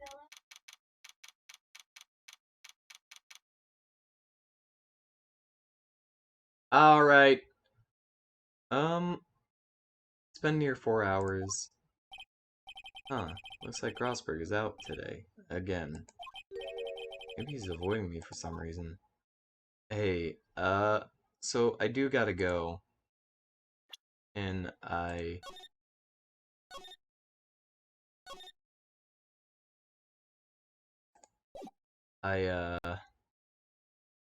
in short, I just need to go for a bit. And I don't think I'll get back on streaming, but this was fun. Thank you for joining me for the stream. And working is weird, okay? Anyway. Well, thank you, PokeGamer, for the follow. So anyway, I'm gonna see if I can do a raid. I think that'd be fun. But I gotta find someone to raid first, so I don't just... Yeah. Well, actually, I gotta go help someone with stuff. Like...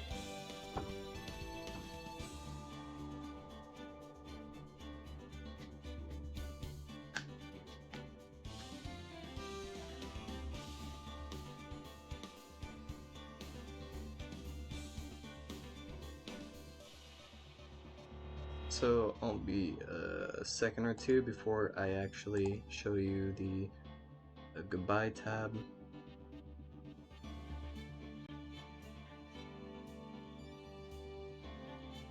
But I do hope you are enjoying the Phoenix Wright trilogy as much as I am. Well, the start of the trilogy of the games, much as I do. Because I do like these games, and my little sister got me into them, really. Uh-oh. Put that down. Oh, no, it's not responding.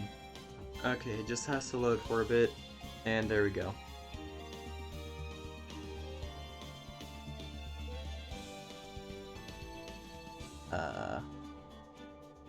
Okay, this guy's pretty cool. Let me just see what he's playing at the moment.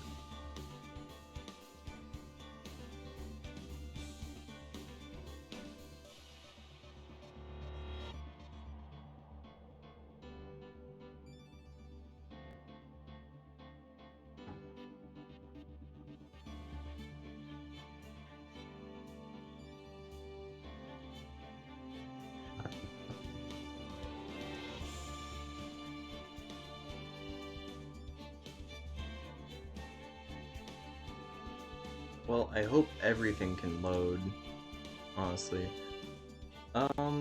So yeah, that'll be the end of the stream. And I'm gonna click here.